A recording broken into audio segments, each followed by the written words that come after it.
Eu vi um pouco dessa neblina estranha que os caras estavam falando. Você lembra dessa neblina? Tava tendo uma lenda de uma neblina.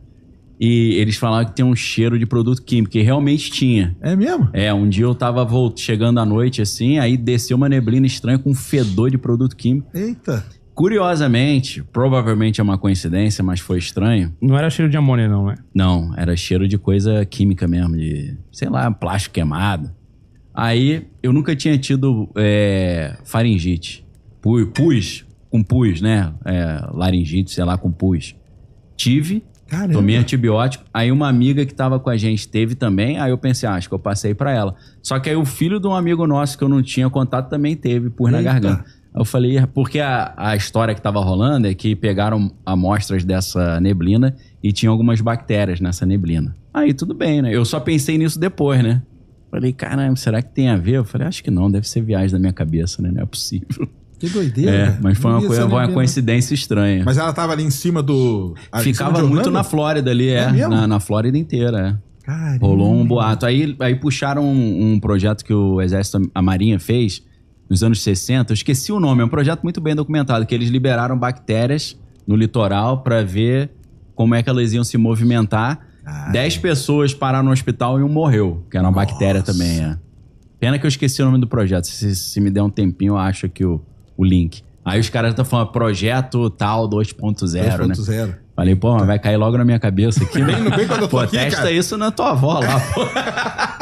Deixa ele voltar pro Brasil, mas cara. deve ter sido coincidência, né? Não é possível. Que doideira. E os documentos do Kennedy, cara? Caramba, isso aí. E aí? Cara, eu mergulhei profundo nisso agora. Que pra tentar validar uma história antiga, né? Porque tem uma direta conexão com a tentativa de assassinar o Fidel Castro, né? E com a máfia também. Aí? Com a máfia. Caramba. A história é interessante pra caramba. Vou até dar uma goladinha na água aqui, que agora... a gente conversou sobre isso, né, Sérgio? Essa agora puxou um assunto que me interessa mais do que o da pirâmide. Não, a gente até falou, vamos esperar o Daniel Lopes, que eu não tive coragem. Quantas páginas foram? 80 mil páginas. Eu também não li, né? Mas meteram a inteligência artificial ali pra poder... Separa por tópico pra mim, por favor. Então, o que tá pipocando agora é o seguinte. A máfia de Nova York controlava Cuba. Eles tinham cassinos, prostíbulos, lavavam dinheiro. Isso aí aparece no Poderoso Chefão. Poderoso Chefão. Mostra agora isso, também, né? Tem o irlandês, acho que também mostra um pouco isso, né? O Scorsese. E o que aconteceu? Quando teve a Revolução Cubana em 59, Fidel Castro assumiu o controle de tudo. Então, a máfia ficou com raiva. Falou, ou a gente mata esse cara, ou a gente vai ter que fazer uma aliança com ele pra ele deixar a gente continuar explorando. Inclusive, é o tal do Meyer Lansky, que foi um mafioso, que foi um dos pioneiros ali em Cuba. Só que nesse meio tempo, uma galera da máfia judaica, e o Meyer Lansky era da máfia judaica, eles criaram o Cassino Flamingo em Las Vegas. Sim. Eles já estavam investindo em Las Vegas. Então, o que acontece? Nessa época que teve a Revolução Cubana, a máfia passou a explorar mais as Bahamas e Las Vegas. Aí Las Vegas bombou, porque eles mudaram o centro de operação, né? Fizeram tipo a Monte Carlo no meio do deserto lá, né? Certo. Só que aí, alguns dos mafiosos se uniram à CIA para tentar derrubar o Fidel Castro. Caramba. A CIA queria derrubar por questões geopolíticas, né? Que não queria míssil balístico ali em Cuba. E o mafioso queria voltar a fazer o business dele, né? Então teve uma associação estranha ali entre as duas coisas e a galera já estava chateado com o Kennedy porque a invasão da Baía dos Porcos, ele não mandou apoio aéreo. Então os caras não conseguiram invadir. Estavam suspeitando que ele era um traidor da pátria, que estava passando informação pro... Agente russo, né? Como se ele fosse um agente duplo ou um comunista, porque o macartismo ainda estava um pouquinho... Né? O macartismo é aquela perseguição desenfreada, né? Todo mundo é comunista. Inclusive tem lendas de que James Dean, por exemplo, alguns atores teriam sido assassinados pela CIA por suspeita de envolvimento com o movimento comunista nos Estados Unidos, né? Caramba. Que eu acho que o James Dean morreu num acidente de carro e falaram que sabotaram o carro dele. São lendas, né? Não tem prova isso. Mas realmente, o J. Edgar Hoover, ele tinha essa comunistofobia, né? Por ele todo mundo era comunista e tal.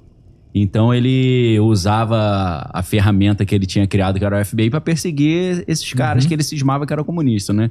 Inclusive, na minha área da linguística, a minha área é análise de discurso. Análise de discurso vem de uma outra área, que é a análise de conteúdo, que surge na época do macartismo, quando, por exemplo, se o cara falasse muito em, por exemplo, liberdade social, justiça social, aí eles faziam uma classificação de quantas vezes o cara usava uma palavra pra ver se ele era comunista ou não. Caramba! Negócio totalmente esquizofrênico, né? Que loucura. Então eles faziam isso, né? Olha o discurso dele, eles transcreviam, soma aí quantas vezes ele usou justiça social. Se for mais de 5 é comunista. Que doideira. Então a linguística é doidaça, né? Uhum. Então, são duas forças poderosas, né? A CIA e a máfia, querendo achar uma solução para Cuba. O Bugsy, tem até o filme, né? Ele conseguiu fazer uma parceria com o Fidel Castro, continuou fazendo umas maracutaias lá. Uhum. Mas a maioria pensou o seguinte, a CIA estava pensando, ou a gente consegue resolver a situação de Cuba, ou não vai dar mais, vamos ter que matar o Kennedy, né? Então eles tentaram várias 7 vezes matar o Fidel Castro, não conseguiram. Caramba, 7 vezes? E eles falaram, se a gente não conseguir... Como eles não conseguiram matar o Fidel, cara? Então, esse mafioso que era agente duplo, que ele ajudava a CIA, ajudava a Cuba, ele passava tudo antes pro Fidel Castro. Falar, hoje não vai pro prédio tal, hoje senão os caras estão te esperando. Aí ele, entendeu? Descobriram depois que ele era o X9 da parada. Ele salvou o Fidel Castro várias vezes. Entendi. Aí, os caras... o que aconteceu nessa época? Aconteceu o chamado incidente Cutter, né? The Cutter Incident. Os caras criaram a vacina da poliomielite. Essa vacina da poliomielite eles fizeram em cima das células renais de macacos. Só que o que aconteceu? Tinha um vírus no macaco, no rim do macaco, chamado SV40, que esse vírus é muito difícil você eliminar na hora de fabricar a vacina, que ele fica 30 dias vivo. Então, houve uma contaminação de vacinas da poliomielite com esse vírus, e não só isso. Entraram vírus vivos ainda, era para ter só vírus já mortos ou atenuados, né? Uhum. Então, tinha um médico, era o Dr. Oshner, ele era tipo o Dr. Fauci da época, o médico mais famoso.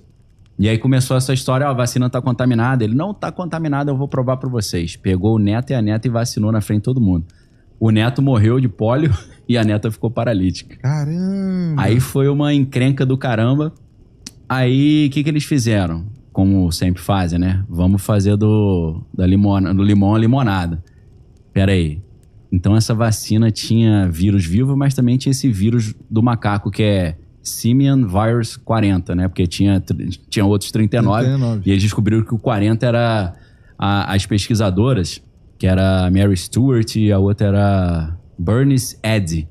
Elas, inclusive, o outro nome do vírus é polioma SE. S de Stewart e Eddy, né? Entendi. Elas descobriram que esse vírus era altamente oncogênico. Gerava câncer. Muito rápido. E aí, ao mesmo tempo, tinha uma outra menina que era tipo um jovem talento, que é a Judith Vary Baker, que a avó dela morreu de câncer e ela entrou numa missão de eu vou descobrir a cura do câncer. Uhum. Só que como ela fazia? Ela conseguia induzir câncer em ratos. Isso no ensino médio ainda, com 15 anos. Caramba. Ela tinha um laboratório em casa. E aí os médicos ficaram sabendo, 2 vencedores do Nobel descobriram e chamaram ela para trabalhar junto. Só que eles estavam dizendo para ela que eles estavam buscando a cura pro câncer, mas não era. Eles estavam querendo tornar o projeto dela uma arma para matar os inimigos. Caramba! Gerar câncer nos inimigos, entendeu? E aí, lá na frente, na pesquisa, ela descobriu isso. Ela falou, não vou participar mais. Vocês não querem saber da cura do câncer, querem matar os outros. Ela falou, não, mas a gente quer matar uma pessoa... Uma só. Que pode trazer a Terceira Guerra Mundial. Vejam a crise dos mísseis, né? Isso a gente já está em 1962... Aí eles falaram pra ela, você pode salvar a humanidade. Aí ela, acreditando nessa história, continuou no projeto conscientemente. Caramba! Entendeu? Que ela falou, vou salvar... Ela falou, ela tá viva até hoje, tá com uns 84 anos. Ela disse o seguinte, imagina hoje em dia alguém falar pra você que você tem um conhecimento que pode matar o Putin e acabar com a guerra na Ucrânia. Eu me empolguei, na época, né? Eu achei legal, E aí, o que aconteceu? Por acaso... essa Judith Vary Baker começou a namorar com o Lee Harvey Oswald. Ah, sério? Na verdade, não foi por acaso. O Lee Harvey Oswald era espião da CIA, espião duplo. E aí mandaram ele colar nessa menina. Por quê? Eles queriam trazer essa menina pro projeto de criar uma arma para matar o Fidel Castro. Ok? Estou falando isso é o que está saindo nos documentos, tá? Não é, Daniel acredita em mula sem cabeça. Eu acredito em mula sem cabeça, mas eu tô falando da história que eles contaram. Então... não, mas isso aí é do documento novo já? É dos documentos, é. Isso aí os ninguém documentos sabia? confirmando. Não, eles sabiam, porque ela tinha escrito um livro em 1990 chamado Lee and Me. Lee Harvey Oswald e eu. Ela já tinha escrito, mas agora o negócio voltou. Entendi. Ganhou corpo, né? Entendi. Eu não conhecia essa história, conheci por causa disso. Então, a história oficial era o seguinte, Lee Harvey Oswald morou em Moscou durante 1 ano e meio, 2 anos. Ele participava de grupos socialistas e comunistas em New Orleans, Nova Orleans. E então ele era um comunista que odiava Kennedy e matou Kennedy, porque ele era comunista. Essa é a história oficial, que o comitê Warren contou pra galera. Entendi. Só que, na verdade, qual é a história que tá chegando agora? Que ela já tinha contado. O objetivo de Lee Harvey Oswald, que era um fuzileiro naval, um sniper do exército americano, era matar o Fidel Castro. Mas para matar o Fidel Castro, ele tinha que entrar em Cuba. Para entrar em Cuba, eles tinham que acreditar que ele era comunista. Então ele foi mandado ele foi mandado pela CIA para morar na Rússia, para a história dele como comunista ser crível. Fazer sentido. E ele se misturava com os movimentos comunistas para delatar os caras. Ele era um dedo duro dentro do movimento. Caramba. E ela falou, ele amava o Kennedy. Na verdade, ela disse que ele salvou o Kennedy algumas vezes. Caramba. Porque quando chegaram pro Lee Harvey Oswald, que eram 3 pessoas no grupo. Inclusive o Jack Ruby, que matou o Lee Harvey Oswald, fazia parte também. Que doideira. Então o Lee Harvey Oswald era o soldado que ia matar o Fidel Castro. A Judith Vary Baker era a cientista que estava criando a arma para matar ele, a arma biológica. E tinha o outro cara lá que era o Capanga junto com o Jack Ruby. Aí o que aconteceu? Os caras da CIA, segundo ela, disseram para ele, olha... é a última tentativa de matar o Fidel Castro. Se a gente não conseguir, a gente vai ter que matar o Kennedy. Aí, segundo ela, o Lee Harvey Oswald, que amava o Kennedy, ele saiu do projeto e começou a avisar o Kennedy. Os caras estão tentando, sei lá, te envenenar, estão tentando... Ele fazia ligação anônima salvando ele, entendeu? Caramba! Inclusive, a coisa mais, assim, escandalosa que apareceu agora nos documentos é o carro lá na frente e o Lee Harvey Oswald na plateia olhando. Mostrando que ele não tava no prédio atirando, pô. Caramba, os caras têm essa foto já há décadas e nunca tinha mostrado. Que isso? Isso aí foi covardia, a versão né? original já era. Hein? Não, já era total, pô. 100%. Então não era ele? Não, eles dizem que não. Por causa dessa foto e pelo relato da Judith Vary Baker que... Disse que ele amava Deu sorte de estar vivo ainda, porque todos os outros caras do projeto mataram, né? Inclusive a médica. Caramba! A médica apareceu cheia de facada, morta no apartamento, botaram o colchão em cima dela e meteram fogo. Mas deve ter sido por acaso, né? A CIA teria então assassinado o Kennedy junto com a máfia. Junto com toda a máfia. Porque não tinha conseguido matar o Fidel. Porque não conseguiram. Aí por que eles não conseguiram? O Lee Harvey Oswald foi pro México e do México ele ia pra Cuba. Ele tava esperando o visto cubano dele. E aí, o que aconteceu? Ele não tinha conseguido visto, ele ia passar o charuto pra um cara, porque eles iam matar o Fidel Castro com um charuto contaminado por esse vírus. SV40. Cara. Ela mostrou até fotos e tal, ela conseguia gerar um câncer terrível num rato em 10 dias. Você vê as fotos horrorosas, o ratinho aqui com a bola do lado, maior que o rato. Ela falou, eu gerava isso em 10 dias. Aí os caras, mas você queria curar o câncer, mas você desenvolveu uma técnica para gerar câncer? Ela falou, ela dá um exemplo meio engraçado. Ela fala, vamos supor que você não quer que as crianças cresçam. Aí você enche a criança de leite e ela cresce. Aí você descobre que é o leite que faz ela crescer, você não dá mais leite. Era isso que eu tava fazendo. Tá né? Faz meio doido, mas faz sentido, né? Claro. Só que aí os caras olharam e falaram, você gera câncer nos outros, vambora, vamos meter no Fidel Castro. Só que aí quando ele chegou lá no México, ele ia passar os charutos para um outro cara. O cara não apareceu, não sei porquê. E teve um furacão em Cuba e destruiu tudo. Ninguém entrava e ninguém saía. Caramba! Aí os charutos com o vírus não ia sobreviver o tempo todo, aí ele desistiu do projeto, entendeu? Aí, nesse meio tempo, saiu o visto cubano dele. Aí ele falou, não dá mais, porque ia ter que fazer outra leva de charutos contaminados. Aí ele falou, cara, não dá mais, eles vão matar o Kennedy. Aí começa o negócio do assassinato do Kennedy. O que acontece? Ele virou assim Tem uma entrevista que pergunta pro Lee Harvey Oswald, você que matou o Kennedy, ele falou, não, eu sou um patsy, eu sou um bode expiatório. Porque ele falou, sou bode expiatório perfeito, porque eu era agente duplo, eles têm provas pra me acusar de ser comunista, pô. Apesar de eu não ser, eu era um agente filtrado. Claro. Então ele era perfeito. Acabou que virou, fuzileiro naval, Nossa, sniper. cara. Então a tese que tá surgindo agora é essa, né? Então seria dessa forma a história. Mas o que tá pipocando agora aí. Mas então quem matou Kennedy não foi o Lee Harvey. Não, aí teria sido uma galera lá da CIA mesmo, junto com a máfia, pessoal mafioso. Alguns vão falar que Israel teve a ver também. Mas essa foto aí dele na plateia... assistindo ali. Isso aí não tinha antes. Não, ninguém tinha mostrado, uma foto inédita. No meio dessas, Saiu junto com esses documentos aí. Caramba, o carro lá longe já e ele ali olhando. Não tinha como ele correr atrás lá na frente pra matar, entendeu? Não tava no ângulo do prédio. Tava no prédio. Ele tava ali, mas não tava na situação, né? Eu tava assistindo um negócio lá na Netflix que um soldado, um veterano de guerra, ele entrou numa crise existencial quando ele descobriu que o Estado mentia. Os Estados Unidos mentia. Acontece. Porque o cara acreditava em diversas coisas, inclusive nessa questão da morte do Kennedy. Sim. E aí, quando ele começou a ver que tipo, ele tava indo pra guerra, quase morrer, por causa de uma mentira, que ele acreditava que os Estados Unidos era o melhor país do mundo, e não sei o quê, ele entrou em crise. E as pessoas ao redor dele começaram a ficar preocupadas dele se matar e tal, por causa disso. Não, acontece muito, né? Porque, realmente, né? São muitos interesses, né?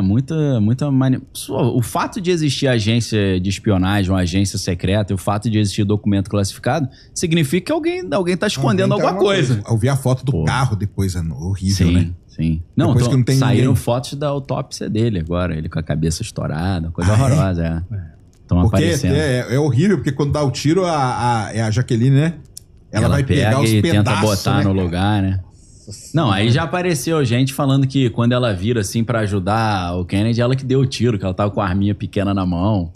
Aí o motorista também, ele vira pra trás pra ver, eles falam ali, a arma na mão, foi ele que tirou. Você fala, pô, aí também realmente, né? Mas falei, então, cadê? Eu não tô vendo a arma. Quer dizer que o tiro não veio daquela janela ou veio? Eu acho que veio, mas não era o Lee Harvey Oswald. Não era o Lee. Aí o Lee Harvey Oswald foi preso, no dia seguinte o Jack Ruby matou ele. O Jack Ruby era o outro cara... participava junto com ele, eles eram conhecidos do projeto. Né?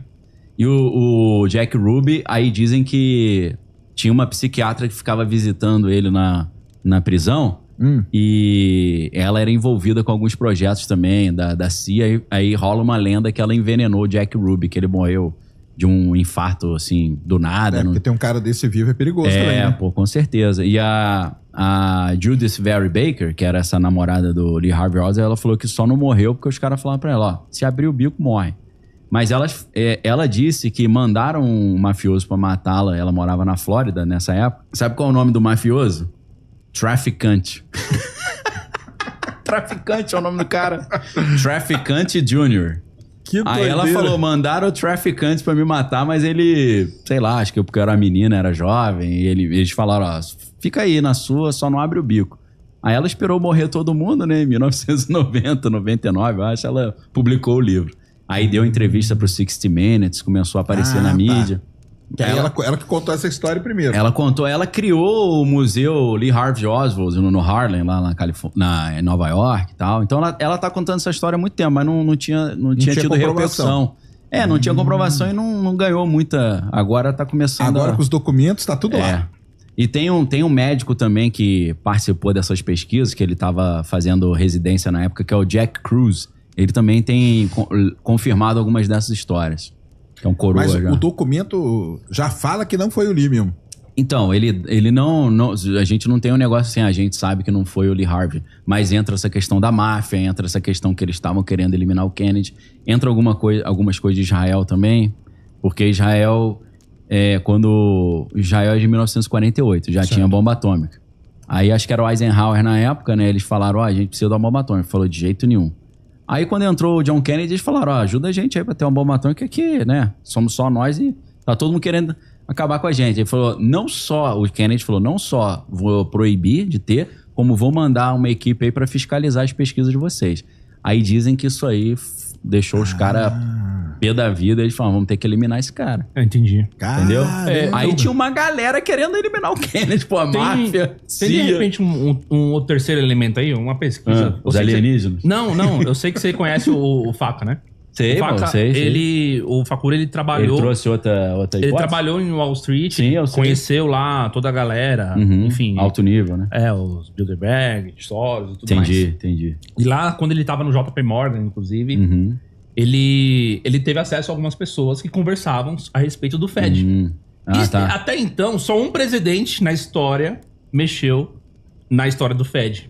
E acabar com o consórcio dos bancos. E um detalhe, desculpa te interromper, Júnior. O Kennedy demitiu o Allen Dulles, que era o diretor da CIA, e falou que ia acabar com a CIA também. E aí depois foi pra cima do Fed. Aí fedeu, né? Aí sim. Aí Fed fedeu. Então, e depois do Kennedy, ninguém mais quis mexer com eles. Né? Exato. Porque ficou um exemplo pra todo mundo. Se entrar nessa... Ó o Kennedy aí. O recado tá dado, né? O recado dado, é isso. Porque eles podiam matar... Pô, é só pra eliminar o Kennedy? Envenena o cara, empurra ele de um penhasco. Mas não, os caras decidiram atirar nele na frente de todo mundo. Pra dar um recado mesmo. Falar, ó, se mexer com a gente, vai... Ele fez um discurso meio contra Deep State, né? O Shadow Government. Eles falavam umas paradas assim, né? Acho que o último discurso do Kennedy foi meio misterioso, né? Ele fala, tem um governo por trás do governo que comanda tudo e tal. Então é complicado, né? Mas então, ele tá... Mas aí... como que você tá? Você tá lendo o documento? Você pediu que tá fazendo com a IA? O que você tá fazendo? Não tô lendo, não li o documento in natura. Peguei trabalhos que os caras fizeram. Não peguei ele em primeira mão. Não peguei não, que eu falei, pô... Mas já tem uma conclusão, assim? O que é? A conclusão é essa aí? Então, acho que a galera ainda... isso é uma das conclusões, por causa dessa foto que você vê que o cara não tava na janelinha atirando. Então não pode ser ele. É outra galera. Com certeza. Isso aí já é bombástico aí. Já é. Aí é claro que entra o Lyndon Johnson, né? Que era o vice do Kennedy. Que o Lyndon Johnson também tinha um interesse de assumir o poder. Então uniu o útil ao agradável. Parece que ele tinha uma proximidade com o Allen Dulles, que era o diretor da CIA, demitido. Então, se o Lyndon Johnson não teve participação direta, pelo menos ele sabia e ficou quieto, né? Entendi. Parece. Aparecendo. Caramba. Uma conspiração grande. E o que mais você acha que vem nesses documentos aí? Tem alguma coisa Kennedy? Sobre as guerras? Cara, eu tô tentando lembrar aqui. Se o Brasil estava envolvido, já aparece no documento? O que era? Eu escutei isso, mas não me lembro. Eu dei uma olhadinha também, mas não me recordo. Isso daí eu vi um post só a respeito de que no que o Brasil estava envolvido. O Brasil, ele era estratégico e aí tinha certas pessoas aqui dentro do Brasil que estavam sendo monitoradas. Porque assim, se o Brasil tivesse uma guinada para uma ditadura comunista... Sim, era isso. Aí esse era o perigo, entendeu? Então tinham certas pessoas aqui no Brasil... Né? Na época do João Goulart, que estavam sendo monitoradas pela CIA. Sim. E assim, monitoradas de perto. Ou seja, aquela então Operação tinha gente Condor, aqui. né? Que eles já estavam programando a implementação de um governo mais rígido aqui, né? Para impedir os comunistas de assumirem o poder, né? Tava rolando mesmo. Caramba. Esses caras tinham proximidade com... como é que é o ditador lá do Chile, lá, que depois mataram... Pinochet. Esses caras tinham tudo contato com essa galera, inclusive com esses médicos aí, que estavam desenvolvendo os vírus, os tumores. Que loucura. A história é muito louca, né? Dá um filmezinho. Você acha que vai ser algum filme aí desse documento novo? Então, deve sair, né? Parece que ontem tava tendo uma comissão no Senado americano, chamaram o Oliver Stone pra dar o depoimento. Porque ele tinha feito o filme, né? Acho que em 90 ou 99, não lembro quanto. Não, acho que foi 90, né, que saiu o filme do Kennedy. E aí ele tava dando depoimento. Eu não consegui ver, né, que é muita coisa. Mas tá rolando uma movimentação e já trouxeram o cineasta. Daqui a pouco aparece outro filme aí, né? Daqui a pouco aparece um cara igual o que vende jornalzinho. Tem um querendo vender um filme pra aproveitar, né? Pô, cadê a galera do Eclipse aí, cara? Pega o jornal e me manda aí. Vai que essa história já tava escrita no jornal. E ninguém dá credibilidade pro cara lá. Não, aí tem outras histórias. Por exemplo, tem uma lenda que circula em Hollywood que... Sabe aquele Woody Harrelson, o ator? Woody Harrelson, se lembrando de... Ele fez Jogos Vorazes, mas não é o melhor exemplo, né? Mas o Woody... morreu. Não, quem morreu foi o... Como é que é o nome dele, rapaz? Val Kilmer. Val Kilmer morreu de câncer. Sei. Né, agora esses dias, né? Inclusive, ele participou do Top Gun novo já doente, né? O Val Kilmer. Val Kilmer, Foi uma homenagem, né? Fizeram homenagem e tal. Tom Cruise quis homenagear. Minha filha falou, no filme representaram a morte dele, né? Ele morre no filme, né? Falei que foi profético. Falei, sacanagem com o cara, né? Mas foi uma homenagem também, né? E aí rola uma história que o pai do Woody Harrelson era assassino profissional. E um dia ele tava num bar enchendo a cara e ele falou: "Aí, pessoal, sabe quem matou o Kennedy? Fui eu tava em Dallas, no Texas, naquele dia." Mas aí é muito louco. É muita maluquice, né? É muita maluquice. Tem essa história também, né? Aquele que foi o assassino. Mas você acha que no documento vai aparecer quem foi? Não vai. Cara, não vai, sabe por quê? Ainda tem muitas linhas que estão com tarja. Redacted, né? Aí você vê, informo ao senhor Paul que encontramos elementos estranhos, outra tarja. Pô, aí você não vou saber nunca esse troço, pô. Essa aí não vai sair. Ainda tá com tarja. Ainda tá. Tinha coisa que tinha tarja, agora tá sem, mas ainda tem algumas tarjas, certinho em cima do nome. Caramba. E você acha que atrás dessa liberação vem mais? Isso aí, tipo, abre um precedente? Cara, então, porque os ufólogos queriam, né? Então, a Ana Paulina Luna, que é uma das congressistas que tá forçando a barra fez até um grande teaser, assim, né? Nós vamos liberar documentos sobre a lista do Epstein e do Kennedy. Aí liberaram um monte de troço, tudo cheio de tarja. Ela tava dizendo que vão liberar os documentos sobre alienígenas também. Então vamos ver, né? Se Operação Prato tá? Abre margem, deve estar, né? Se bem que Operação Prato dizem que foi um Somebody Lovezinho, né? Mas pode ter de Varginha, pode estar lá também. Dependendo. Não, porque esses casos brasileiros têm muita repercussão lá fora também. Eles estudam muito, né? Não, o ET de Varginha não tem aquele papo que os americanos estavam por aí e tal, não sei o quê. Não, tava tendo uma perseguição, né? Eles vieram perseguindo o OVNI dos Estados Unidos até aqui. Aqui eles conseguiram acertar um tiro. As montanhas de Minas, meu amigo. Você atravessa o universo inteiro de boa. Chega em Minas Gerais. Tem a história estranha dos idosos lá, o casalzinho que morava no sítio, né? Onde supostamente... É curioso, né? O relato deles, né? Que eles ouviram barulho, foram lá ver. Me lembrei do Homem de Preto, né? Muito Homem de Preto. Tem a família ali, cai muito Homem de Preto, exatamente. Não, e o nome do cara que o alienígena pega a pele do cara e veste, né? E o nome dele é Edgar. E meu sogro é Edgar, né? A gente sempre zoa ele. Ó, o Edgar é o alienígena, né? Daqui a pouco ele vai sair. Aí a esposa fala, você tá meio estranho, né? Ele puxa assim, e agora tá melhor? Ela desmaia, né? Meu Deus. Men in Black, a galera lá em casa gosta do filme. Muito engraçado, né? Tommy Lee Jones, né?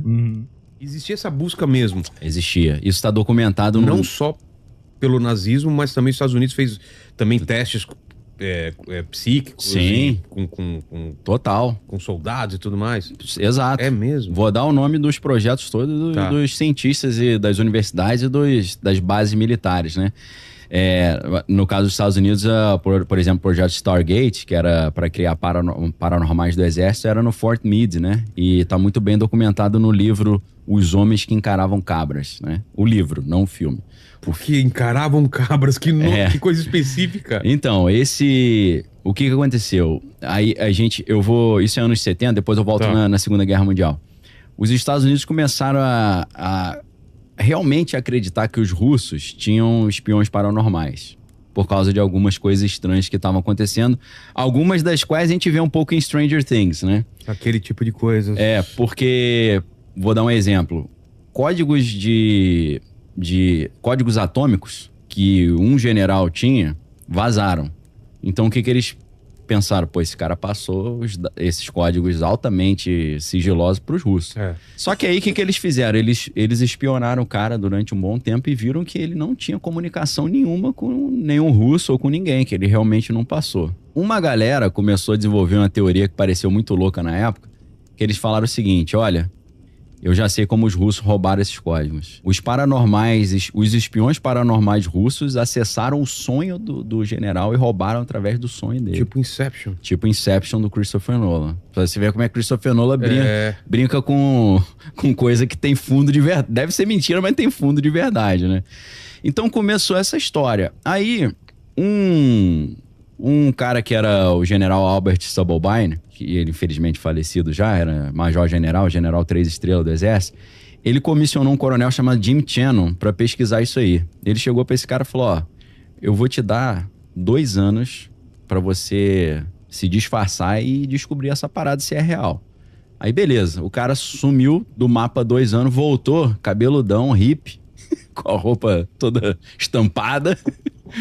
Paz e Amor, né? Flower Power. E voltou com um documento desse tamanho chamado Batalhão da Primeira Terra.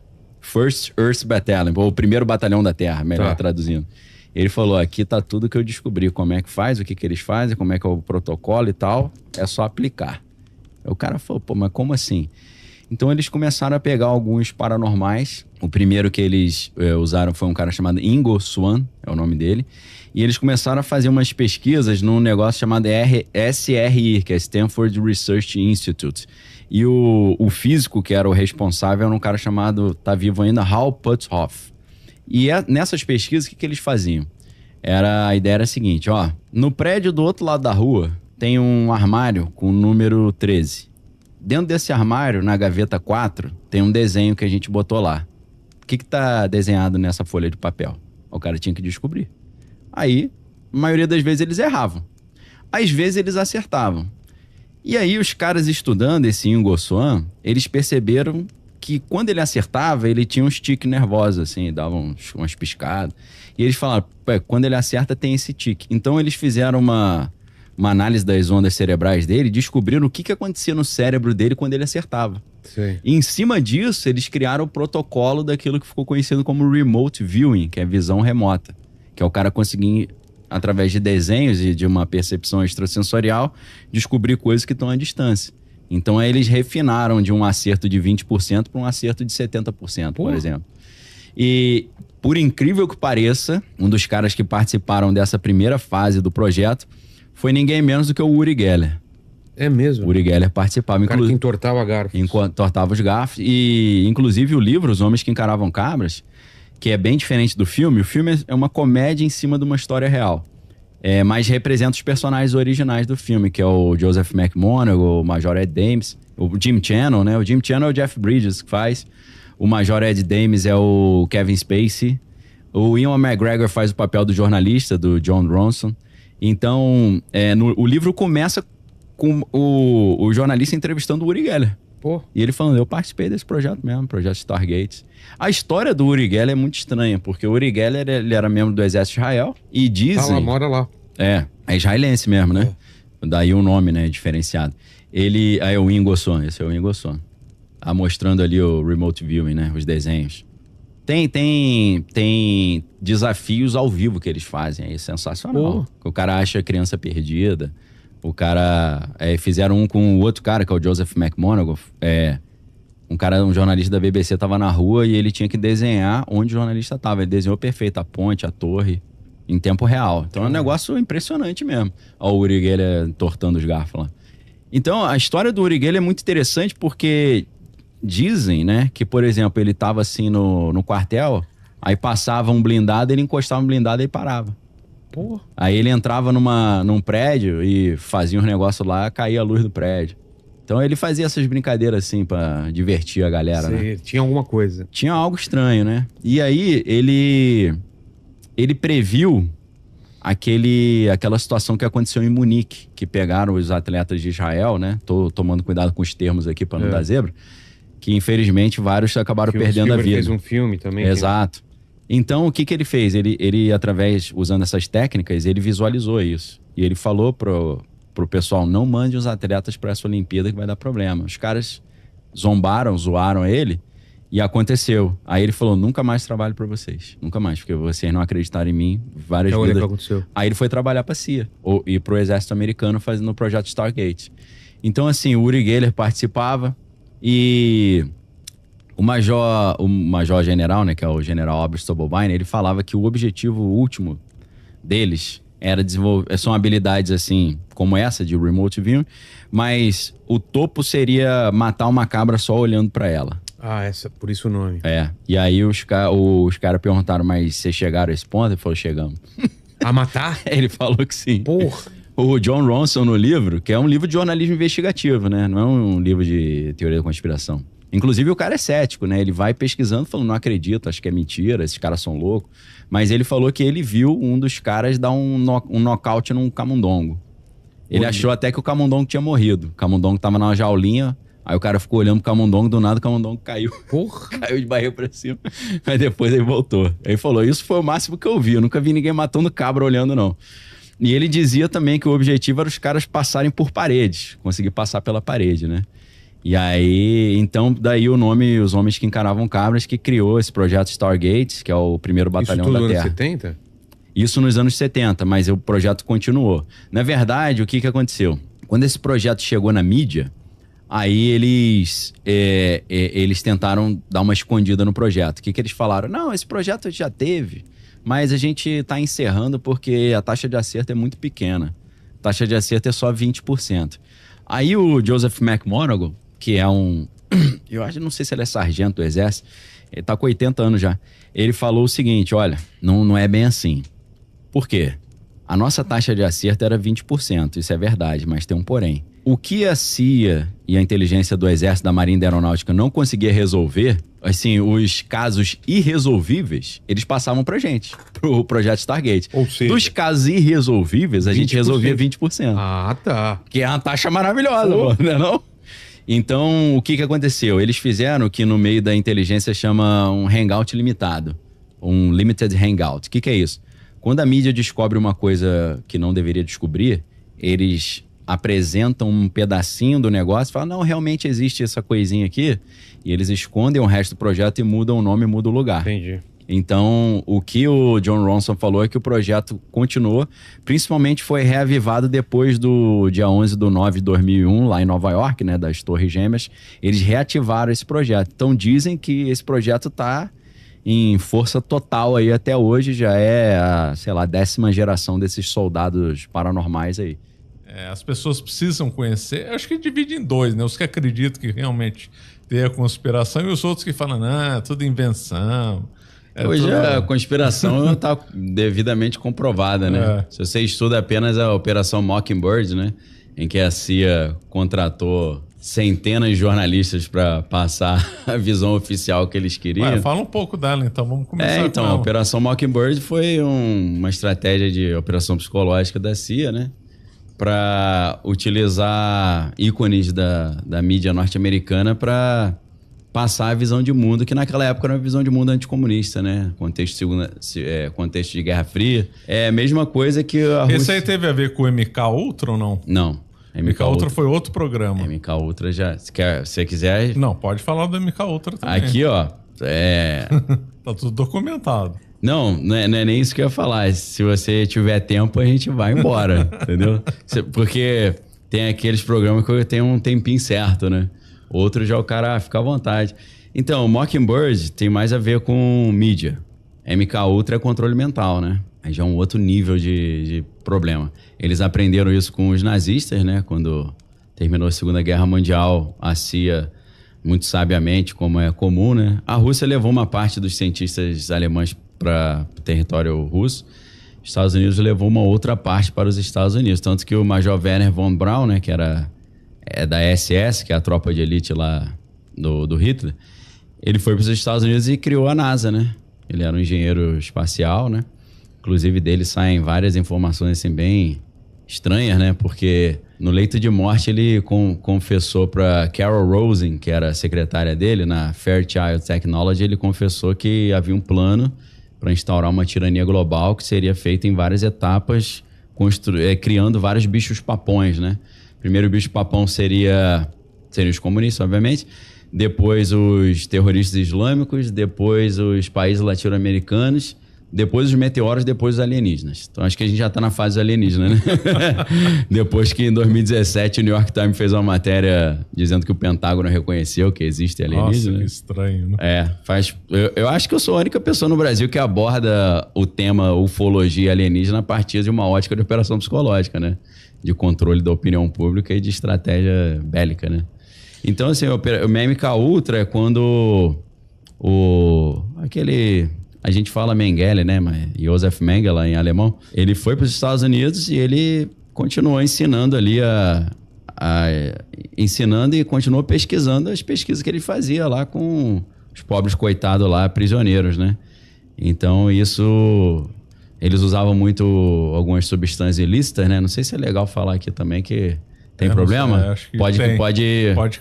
Pode cair. Então, Lucy in the Sky with Diamond, né? A música dos Beatles, né? Entendo perfeitamente. Quem escute, que entenda. Eles usavam isso porque A ideia era a seguinte, eles queriam criar super soldados. Isso está documentado já hoje com a FOIA, né? Freedom of Information Act, Lei de Acesso à Informação. A ideia era você criar um assassino perfeito que nem ele soubesse que ele é um assassino. Então, a ideia era fracionar a personalidade da pessoa e ele ser um assassino na personalidade alternativa, né? E aí eles começaram a pesquisar transtorno dissociativo de personalidade, que a gente conhece como transtorno de múltipla personalidade, e descobriram que a maior causa desse tipo de fenômeno era traumas na infância. Então eles começaram a pegar crianças e submeter a crianças a dores intensas, né? Não vou entrar no mérito aqui, que é coisa grotesca, mas... Isso era inspirado no Pavlov também? Ou não? Também, com certeza. Mas é claro que Pavlov inspira mais os russos, né? Mas a estratégia de recompensa e punição do Pavlov tem tudo a ver. Pro lado de cá, a gente... poucas pessoas falam, mas o neto do Freud que ajudou no Ocidente, foi ele que ajudou a criar esses departamentos, né? Então, eles faziam a criança sentir dor, aí ou ela morria de tanta dor ou desmaiava. E aí eles descobriram uma maneira de impedir o desmaio com certas substâncias e também aumentar a dor com a substância aí do Lucy in the Sky with Diamond, né? Porque o pessoal que o usava para sentir prazer, né? Potencializa o prazer, mas potencializa a dor também. Então você ser espancado tendo usado isso aí vai ficar 10 vezes pior. Então eles botavam as duas substâncias na criança, a que aumentava a dor e a que impedia o desmaio. Aí ou a criança morria ou fracionava, ou o cérebro tem um sistema, parece que é inato, né, de fracionamento. A dispositivo é assim, o cérebro fala, você não é você é outra pessoa, você está em outro lugar, você está numa praia, então isso não está acontecendo.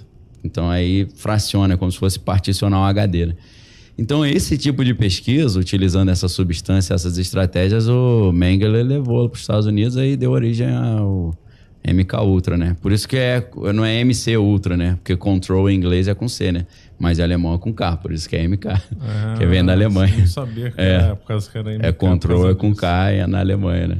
E aí a história é longa, né? O cara veio ao Brasil, não é por acaso que tem a cidade com mais gêmeos do mundo é no Brasil, né? Que eu acho que ele fez algumas pesquisas por aí, né? Eu evito falar questões locais, a gente já falou sobre isso, né? Mas Operação Mockingbird é mais mídia, né? Então é você cooptar um apresentador de um grande telejornal, puxar ele pra dentro da CIA, pagar o salário dele e falar, ó, fala o que a gente quer. Você pode falar nomes ou não? Cara, eu não me lembro nenhum nome de cabeça agora, você me pegou, sabia? Agora a gente tem um da CNN, que é um cabecinha grisalha, assim, tipo a minha, bem olho clarinho, esqueci o nome dele, cara. Ele é a, tipo, segunda geração do Mockingbird, né? Ele foi cooptado pela CIA na faculdade. Inclusive, alguns jornalistas independentes às vezes pegam ele na rua e falam, ei, você é agente da CIA mesmo? É verdade, chega. Para com isso. Bobeira, vocês falarem isso, pra que isso? Então eu não me lembro, porque isso a gente tá falando anos 60, né? Então são apresentadores mais antigos, né? É mais clássico. Tem uma história interessante, que é a história do Uma Mente Perigosa, que é a história do Chuck Barris. Chuck Barris, ele não era jornalista, ele era apresentador de programa de auditório nos Estados Unidos. E aí ele inventou aqueles programas de auditório, tipo, Quem Vai Ficar Com Quem? Que tinha um grupo de mulheres, um grupo de homens, e eles vão, no final o cara acha uma namorada. E aí é The Gong Show, o nome do show, né? Ele que inventou isso. E aí ele escreve uma autobiografia chamada, acho que é Confissões de uma Mente Perigosa. Chuck Barris. Não é o Chuck Berry do... Não é o Go, Chuck Johnny, Berry, go. Não é esse roqueiro, não. Não é o roqueiro, não. É Barris, com S. E ele... Nesse livro, ele diz que ele era um agente da CIA e ele escolhia os destinos para onde o casal ia passar essa lua de mel, que eram os destinos onde ele tinha que eliminar alguém trabalhando para a CIA, né? Aí depois perguntaram pra ele, isso aí você falou de brincadeira ou é sério? Não, é brincadeira, é brincadeira. Claro, ele vai falar que é sério. Fica sempre no limiar entre a ficção e a realidade, né? Pra ele não se comprometer, né? Claro, não vai poder se comprometer. Então a história é mirabolante, né? Também, né? De figuras da mídia que, na verdade, estão trabalhando pro serviço de inteligência, né? Então, assim, quando você estuda, não só... A Operação Mockingbird é um negócio menos conhecido, né? O MK Ultra foi bastante divulgado. Mas... Eu acho que um dos maiores red pills, assim, para o cara perceber que não é conspiração, é o caso Irã-Contras. O Irã-Contra, né? Porque os Estados Unidos tinham feito um embargo de arma contra o Irã, então ninguém do planeta poderia vender arma para o Irã.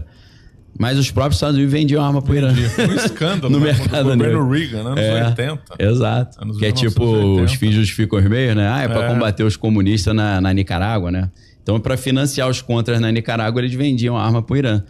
Então, essa é uma das coisas mais loucas que já aconteceram. Sem falar que também, aí já é outra história, que é o filme Nascido na América, que é com Tom Cruise, que vai contar a história real de um piloto de avião comercial que começou a trabalhar pro cartel de Medellín.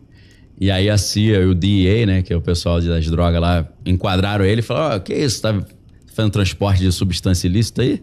Aí ele, casa caiu. Ele falou, não, mas calma, tem 2 opções, ou você vai pro Chilindró ou você trabalha pra gente. Aí ele falou, trabalho pra você fazendo o quê? Fazendo isso aí, transportando a substância ilícita pra gente financiar os contras na Nicarágua. E era no estado do Arkansas, né? E quem era o governador era o Bill Clinton. E o Bill Clinton estava muito bem a par do que estava acontecendo, pra gente entender qual é a do Bill Clinton, né? De onde que ele vem, né? Ele o Bill Clinton é um protótipo. Mas não chegaram nele, não chegaram nem no Bill Clinton nem no Reagan. Chegaram num intermediário lá, como é que ele chamava? Eu esqueci o nome. Que assumiu toda a culpa, né? Sim, que é esse que faz o papel do Tom Cruise, o piloto, você diz? Não, acho que era um tenente. Era ele ou era um tenente lá que era encarregado? Oliver North. Oliver North, o Oliver North era diretor da CIA.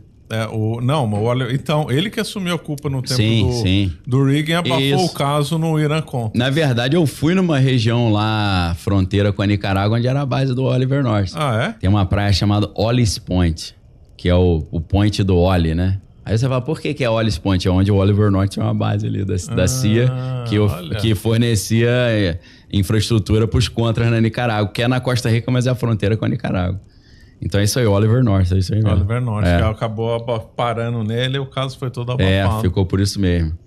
Que coisa, hein? Foi parecido o caso do William Colby, né? O William Colby era diretor da CIA, foi depois do Oliver North, e a história dele já é diferente. Em vez dele assumir as broncas, né? Porque ele era diplomata no Vietnã e, na verdade, ele era agente da CIA disfarçado de diplomata. Então, eles coordenaram operações, assim, totalmente loucas, né? Por exemplo, eles queriam que o Camboja entrasse na guerra do Vietnã, eles pegaram um pelotão de 5 fuzileiros navais e falaram para eles, a gente tem que convencer o Camboja a entrar na guerra ao nosso lado. Aí, como é que vai ser isso? Aí a gente vai forjar um ataque do Vietnã contra eles, só que seremos nós, americanos. Aí eles falaram, ok, como é que vai ser isso? A gente vai deixar vocês na floresta, vocês vão até o aeroporto principal ali do país e vão explodir o aeroporto. Aí vocês voltam pro mato, vai ter um Jeep esperando vocês. O único sobrevivente foi o Chip Tatum, né? E aí ele falou que quando o pelotão voltou pro mato, não tinha Jeep nenhum, né? Era uma missão... Suicida. Pra acabar com todo mundo. Aí ele foi o único que sobreviveu, ficou meses preso lá no Camboja. E quando ele saiu, eles falaram pra ele, tem 2 opções. Ou você abre o bico e conta essa história... O William Colby falou pra ele, né? E a gente já tem uma menina aqui pra dizer que você fez maldade com ela, uma criança. Aí você vai ficar eternamente no Chilindró. Ou você vem trabalhar pra CIA, já que você virou um ativo, né? Você é um arquivo vivo. Aí ele foi trabalhar pra CIA fazendo esse transporte também. Ele era piloto de avião.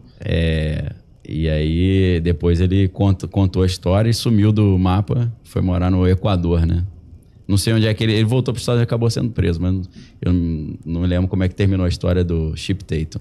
Então, assim, essa história do Frank Lucas, né? O Frank Lucas, o que ele fez? Ele era um traficante fuleiro ali do Harlem, né? Ele tinha um primo que era do exército e estava lutando no Vietnã.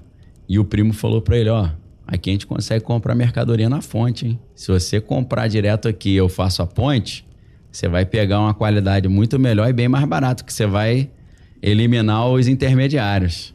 E aí ele foi até o Vietnã e o Camboja ali, né? Fez um acordo com o pessoal e o acordo foi feito com eu acho que no Fort Bragg, nos Estados Unidos, tem o general lá que era o comandante, ele entrou no esquema, né? Então o que eles faziam? Eles mandavam as substâncias ilícitas no caixão dos soldados americanos. No caixão. Que coisa. E aí chegava lá na base, ele já supervisionava. E aí quem descobriu essa história foi o Boina Verde, o Green Beret, né? Muitos deles são médicos, né? Que é uma tropa de elite no exército americano. Foi o Philip McDonald, que é uma das histórias mais escabrosas que existe da justiça americana. Ele descobriu ele descobriu que tinha um grupo meio satânico, né, que coordenava. E aí ele descobriu que o comandante fazia parte, o juiz, o promotor, todo mundo. E cada um levava $1 milhão por mês, né, de comissão, né? Aí ele botou a boca no trombone lá. Um dia ele estava em casa, entraram 2 homens e 2 mulheres na casa, mataram a família dele, 2 filhas e a mulher, e espancaram ele e botaram na conta dele. Falaram que ele teve um surto e matou a família. Ele foi preso, aí chamaram um agente um cara que quase foi diretor-geral da FBI, o Ted Gunderson. Mas aí ele era diretor da FBI em Dallas, né? E na costa leste toda. Ele se aposentou, abriu uma empresa de investigação privada. Aí o advogado, o Philip McDonald, chamou ele e falou, só você pode solucionar esse caso. Aí ele falou, se esse cara matou a família, eu pulo fora. Mas ele falou, eu descobri que não foi ele. Descobri até uma das mulheres que participaram do negócio, Helena Stokely é o nome dela. Ela aceitou dar o depoimento. Ele trouxe todas as provas materiais. Ela deu depoimento, o promotor, o juiz, todo mundo rejeitou o depoimento. Aí descobriu que todo mundo era do mesmo grupo. Então, assim, a gente precisa lembrar que teoria da conspiração, esse conceito, conspiracy theory, é uma teoria da conspiração. A própria ideia da teoria da conspiração foi criada na época da comissão Warren, que analisou o caso Kennedy. O caso Kennedy, né? Então... Todo mundo que falava que a CIA tinha eliminado o Kennedy, eles inventaram uma estratégia de assassinato de reputação, de descredenciamento da fala, né? Isso é teoria da conspiração. Foi o Lee Harvey Oswald, lógico. Lógico, foi ele. Então, assim, é uma grande teoria da conspiração. A própria teoria da conspiração, eu gosto dos fatos da conspiração, né? Tem uma relação muito curiosa entre bases onde tem equipamento atômico ou depósito de material atômico e ufologia, né? Tem, principalmente esses novos UAPs aí que são filmados, né? A maior parte deles são filmados. Que aí a gente pode até entrar nesse assunto, né? Porque eu não acredito, né? Eu acho que não é alienígena, nada disso. E eu acho que tudo isso aí é meio que uma cortina de fumaça. Também. Do governo americano. Operação OVNI. Operação para poder vigiar. Operação psicológica. E para poder vigiar o céu, porque assim... Rússia, China, eles mesmos falam, né? O próprio americano fala que a Rússia e a China têm armamentos e esses armamentos são... Agora, nessa nova coisa no Congresso, o cara lá que estava falando, eles falaram que teve um caso recente... Luiz Elizondo, né? Falou que teve um caso recente que uma frota de drones sobrevoou Langley lá. Sim, na Virgínia. Então, assim, eles têm o medo dele... Eu acho que o medo americano não tem nada a ver com alienígena. Cara. Sim, entendi. O medo deles é com coisa de outro país. Sim, entendeu? Com certeza. Eu acho que equipamentos no espaço também, né? Equipamentos no espaço, com certeza. O Trump criou a Space Force, né? Porque eles já estão se preparando para essa guerra, essa Star Wars dos anos 80, não da série Star Wars, que eu amo também, mas a Guerra nas Estrelas do Reagan. O Reagan tinha... Inclusive, eu também acho interessante esse tema da ufologia, eu sei que você manja também, mas eu tento ir pela linha dos defense contractors, da operação psicológica, do meio militar, né? O que está por trás dessa propaganda alienígena, né? Eu vejo poucas pessoas no Brasil falando sobre isso. E o que eu escrevi num outro livro meu, chamado A Beira do Abismo, eu chamei de Operação Manhattan 2.0, né? Eu tive uma impressão que os Estados Unidos estão criando um novo tipo de Operação Manhattan, desenvolvendo novos equipamentos militares e estão usando a questão ufológica como uma distração. Isso eu tenho certeza. Então, a gente concorda plenamente. Tem certeza absoluta disso, cara. Porque eu creio que uma parte desses novos equipamentos estão relacionados a aeronaves de plataformas exóticas, né? Que é como se fosse o bombardeiro B-2, aquele B-2 Stealth Bomber, só que muito mais evoluídos, né? Que tem uma propulsão diferente, que tem um sistema... Porque, na prática, assim, antes da gente aprofundar no assunto, se vocês quiserem... Por exemplo, eles pegam uma aeronave dessa que é um triângulo, que se assemelha muito a um OVNI. Sim. Aí joga uma bomba lá em Moscou e volta. Aí o Putin vai falar, você tá me bombardeando? Ele falou, não, foram os alienígenas, não fui eu não. Eles têm a desculpa pronta, né, cara? Aí os alienígenas, pera aí, não fui eu não. Não, isso é muito interessante, até para explicar pro pessoal, porque essa nave triangular, ou em forma de delta... É não tripulável, né? É a maneira de você criar uma nave que desfaça o radar, né? Total. O formato delta, né? Pelo design, né? E boa parte dos relatos são de naves triangulares. Né? Com certeza. Então tem uma coisa dá muito match com a outra, né? Nessa história toda. A gente tem alguns engenheiros que disseram que trabalharam nesses projetos, né? Um desses caras é um cara que chama Edgar Fouché. Então ele diz que trabalhou num projeto... Os vídeos estão no YouTube aí, pra quem quiser assistir. Ele diz que trabalhou com essas aeronaves e ela é a evolução do Black Manta, né? O bombardeiro B-2. Ah, né? tá. E aí você tem uma aeronave que é a B-2 é da Northrop Grumman, né? Isso. A Northrop Grumman teria feito essa... oficialmente é uma aeronave teórica, né? Que é o TR-3B. TR-3B. É. Isso aí. E eu falo TR-3B, a galera me xinga. Sim, toda vez, cara. Eu já filmei um TR-3B, pô. Ah, é? Já. Olha aí, galera. Aí, toma ali. Viu? Filmei em Aparecida, né? E depois eu descobri que tinha várias filmagens. Eu me arrependi de não ter parado o carro pra filmar melhor. Olha aí. Na verdade, quem filmou foi minha esposa, porque eu tava dirigindo. Deixa eu dar o crédito pra ela. Então, nessa história toda, porque... Aproveita, Sérgio, explica... Você falou da questão do Elizondo na outra semana. Ele deu aquela outra... participou daquela outra assembleia fechada? Cara, então, eles vão na audiência pública, depois eles vão pra fechada. Sim, Fechada a gente não sabe o que eles falam, né? Mas aí eles foram. Mas aí teve naquela outra semana ali, teve o cara do Pentágono, foi no Senado. Sim. Foi no Senado. Aí ele mostrou 3 casos lá e falou, esses casos aqui são resolvidos, isso aqui é balão, isso aqui é não sei o que e tal, entendeu? Sim. Então o lance continua nisso. Agora, o mais interessante nisso, que aí tem muito a ver com o que o Daniel estuda e publica e tudo mais, é você descobrir a quantidade de coisa secreta que tem dentro do próprio governo americano que eles nem sabem que existe. Exato, que é compartimentalizado, né? Porque eu não sei se você viu nesse dia da audiência pública, antes de começar, apareceu um documento de 11 páginas de um projeto chamado Imaculada Constelação. Sensacional que aquilo, ninguém né? sabia o que era aquilo, cara. A mulher lá que estava presidindo a audiência, ela falou foi pega de surpresa, Aí vocês quebraram minhas pernas, né? Cara, e aí você vê que dentro do... E aí, é aquele lance, cara. Como que não abre dúvida para que tem um monte de coisa escondida? Sim. Se tem programas dentro do próprio programa secreto que os caras não sabem, cara. É o secreto dentro do secreto, dentro do secreto do secreto. É isso, né? Então, um cara que eu acompanho muito, que também ficou surpreso com a Imaculada Constelação, a Constelação Imaculada, Immaculate Constellation, foi o Eric Weinstein. Não sei se você já ouviu falar desse cara. Sim. Né, que ele era diretor do Thiel Capital, né? Do fundo do Peter Thiel. Ele é formado em física matemática. Formado não, tem doutorado em Harvard, né? Isso. Ele tem até uma teoria de tudo, né? Que é da Geometric Unity, né? Unidade geométrica, é interessante pra caramba. Eu não sou físico, mas, né, eu também dou meus pitacos. Não pitaco assim, eu estudo, né, que eu acho legal.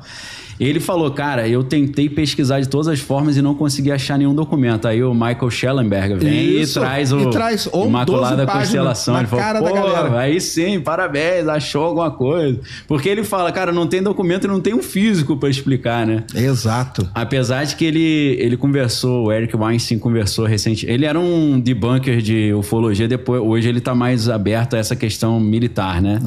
Inclusive tem aquela história do MyLab, né? Que é Military Abductions, né? Que é abduções militares, né? Que os militares sequestram alguém, fazem os experimentos, o cara devolve e implanta uma memória falsa que ele foi abduzido, né?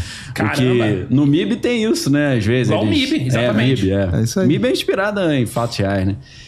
Então, o que eu acho interessante é a gente perceber que quando a gente fala de, teoricamente, aeronaves alienígenas, elas têm uma propulsão que é exótica, né? Como é que ela se movimenta dessa forma, né? O que tem de tecnologia ali? Não tem exaustão de gás, né? Não tem registro térmico, né? Você não vê um registro ali de exaustão e tal, como o caso do Tic Tac lá do USS Nimitz, né? Não tinha registro nenhum. E então isso cai dentro do Departamento de Energia, né? Que é o DOE, Department of Energy. E o Departamento de Energia é aquele mesmo departamento debaixo do qual estava o Projeto Manhattan, né? O Projeto Manhattan também é desse departamento. Foi, né? Nos anos 40. Quem assistiu o filme Oppenheimer, né? Do Christopher Nolan, viu que boa parte do filme é o Oppenheimer tentando pegar credencial Q. Porque ele só poderia trabalhar no projeto com essa credencial Q. A credencial Q é a credencial de sigilo mais elevada dentro do Departamento de Energia. O Departamento de Energia tem 5 níveis, né? Não sei se eu vou acertar tudo de cabeça, mas é Secret, Top Secret, L, e Q e mais algum que eu esqueci. O último é o Q. E aí, segundo alguns coronéis americanos aposentados teriam trabalhado com essas credenciais. O coronel Wendell Stevens, né? Você tem esses vídeos, ele já é falecido, mas tem uns depoimentos dele. Ele disse que dentro do nível Q, o presidente americano, por exemplo, ele só tem acesso a Q17. A credencial do presidente é Q17. Só que questões assim de aeronaves de propulsões exóticas e tal é apenas a partir do Q21. Nem o presidente tem acesso. Então o presidente não tem acesso. Caramba! É por isso que quando o Bill Clinton foi ao Jimmy Kimmel, acho que em 2014, talvez 16, ele falou... O Jimmy Kimmel sempre fala isso quando ele entrevista ex-presidentes. Se eu fosse presidente, a primeira coisa que eu ia falar é eu quero todos os arquivos sobre alienígena. Aí ele falou, você fez isso? O Bill Clinton falou, fiz. Aí ele, e aí? Ele falou, não recebi nada. Aí eu pensei, ele não tem credencial, né? Credencial aqui é 17. Não tá no nível Não tá ainda no nível dele, não vem, né? Porque o cara entra no sistema, qual é a credencial? É 17. Então traz tudo 17 para baixo. 17 para cima não tem. Olha o que só teria no 17 para cima? Teria os trabalhos que a Lockheed Martin faz, por exemplo, na Lockheed Martin Skunk Works, que é a área onde eles fazem 85% é classificado, né? Que é onde fez aqueles bombardeiros famosos, né? Sim, todos aqueles, o SR-71, né? Que é a Lockheed Martin, a Northrop Grumman, que fez o B-2, são outros locais. Isso aí é legal a gente falar pro pessoal, o pessoal não entende isso. Não é só o governo, né, que tem coisas secretas, né? As empresas, grandes empresas americanas, têm departamentos que você... Sim. Né? A Boeing tem a Boeing Phantom Works, né? Isso. A Northrop Grumman tem a área reservada também. Eu acho estranho porque às vezes você vê entrevistas com o pessoal do Pentágono, eles falam, a melhor aeronave que a gente tem é o B-2. Só que o B-2 foi apresentado ao mundo, acho que em 94, mas é um projeto do final dos anos 70, né? Isso aí. Você fala, cara, o mais avançado que você tem de 94, com certeza você tem coisa mais avançada, você não quer mostrar, né? Porque é classificado, né? Exatamente. Então, eu chamo esse detalhe aí, esse engano, esse diversionismo, para usar um termo, né, militar, que é desviar a atenção para outro lugar, eu chamo de Operação OVNI. E aí nesse artigo que eu publiquei na Gazeta do Povo e virou um capítulo do livro A Beira do Abismo, eu coloquei lá, sinto o cheiro de Projeto Manhattan 2.0, né? Entendi. E aí eu escrevi em 2021. Em 2023, o Eric Weinstein foi no Joe Rogan e ele falou isso. Eu acho que tá tendo um outro Projeto Manhattan. Eu falei, caramba, eu tive esse insight também. Olha aí. Então, o que eu acho que tá acontecendo, me inspirando um pouco no que o Eric Weinstein fala? Eles estão desenvolvendo essas novas aeronaves. A Space Force está colocando algum tipo de equipamento lá no espaço. Pela NRO, né? Com certeza. E a SpaceX está ajudando, né? Porque tá lá com os caras, a SpaceX é um defense contractor também, assim como a Northrop Grumman, né? Com a ULA, né? Com certeza. Então, a gente tem que entender que Musk e SpaceX também são defense contractors, né? E eles estão se preparando para uma possibilidade de um terceiro grande conflito mundial, né? Então, assim, quando eu estava voltando na Segunda Guerra Mundial, usando como referência, a gente viu que, por exemplo, o desembarque na Normandia, o famoso dia D, que na verdade é Operation Overlord, né? Operação Overlord. A Operação Overlord, ela só deu certo, que era a operação verdadeira, porque eles criaram uma operação falsa. Sim, a operação falsa. Aqueles tanques de infláveis, né? Isso mesmo, então, a operação falsa, o guarda-chuva chamava Operation Bodyguard, né? Que o nome é bem sugestivo, né? A Bodyguard é falsa porque ela tá protegendo como guarda-costas da Overlord, né? E embaixo da Operação Bodyguard, você tinha a Operação Fortitude Norte. Fortitude Norte era que eles... a gente vai invadir pela Noruega. Aí tem aquele filme, série, né? Que eles pegaram um indigente... o cadáver, botaram uma roupa de tenente-coronel da Força Britânica, jogaram no mar cheio de documento, né? perto ali dos alemães. Os alemães dizem, achamos documentos aqui, eles vão nos invadir. Eles estão querendo nos invadir pela Noruega. E foi todo mundo pra Noruega. Pra lá. Então, assim... Agora, engraçado, né, cara? Como que a Alemanha foi enganada tão facilmente terrível, assim, né? Como é que os caras caem num papo furado desse, né? Mas daí... Foi o cavalo de Troia, a versão 2.0. Exato. Então, aí, qual que é o conceito? Inventar uma mentira para proteger uma verdade. Ou inventar uma operação falsa para proteger uma operação verdadeira. Inventaram uma mentira em prol de um bem maior. Certo. Uma grande mentira em prol de um bem maior. Qual que é a grande mentira? Iremos invadir pela Noruega, invadimos pela Normandia. Qual o bem maior? Vencer Hitler. Ganhar a Segunda Guerra Mundial. Então, quando eu olho a questão OVNI, eu acho que é isso. Uma grande mentira para um bem maior, para proteger nossos equipamentos bélicos novos, para o nosso inimigo não ter acesso. Porque, assim como no Projeto Manhattan original, eu creio que se tiver acontecendo no Projeto Manhattan 2.0, o grande pulo do gato, a grande vantagem é o sigilo. Para você pegar o seu inimigo de surpresa, né? Com certeza. Então, acho que a questão alienígena caminha muito.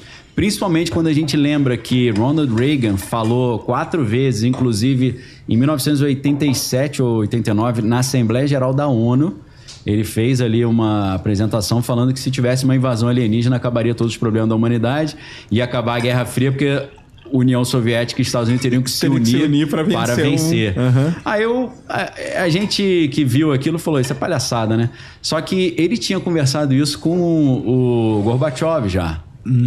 Eles combinaram hoje discurso, tem documentos disso, né? Eles combinaram, falaram, pô, se tivesse uma invasão alienígena, foi um encontro na Suíça, e eles falaram, a gente poderia encerrar a Guerra Fria trazendo uma falsa invasão alienígena, né? Porque a gente teria uma justificativa de estar unido para vencer esse inimigo externo. É a mesma história de enganar para um bem maior, Exato. Aí depois, pensando no conceito de operação psicológica, né? Que é quando a gente chama de... a gente chama que eu trabalhei nessa área no Exército, né? Eu fui instrutor do curso avançado de operação psicológica.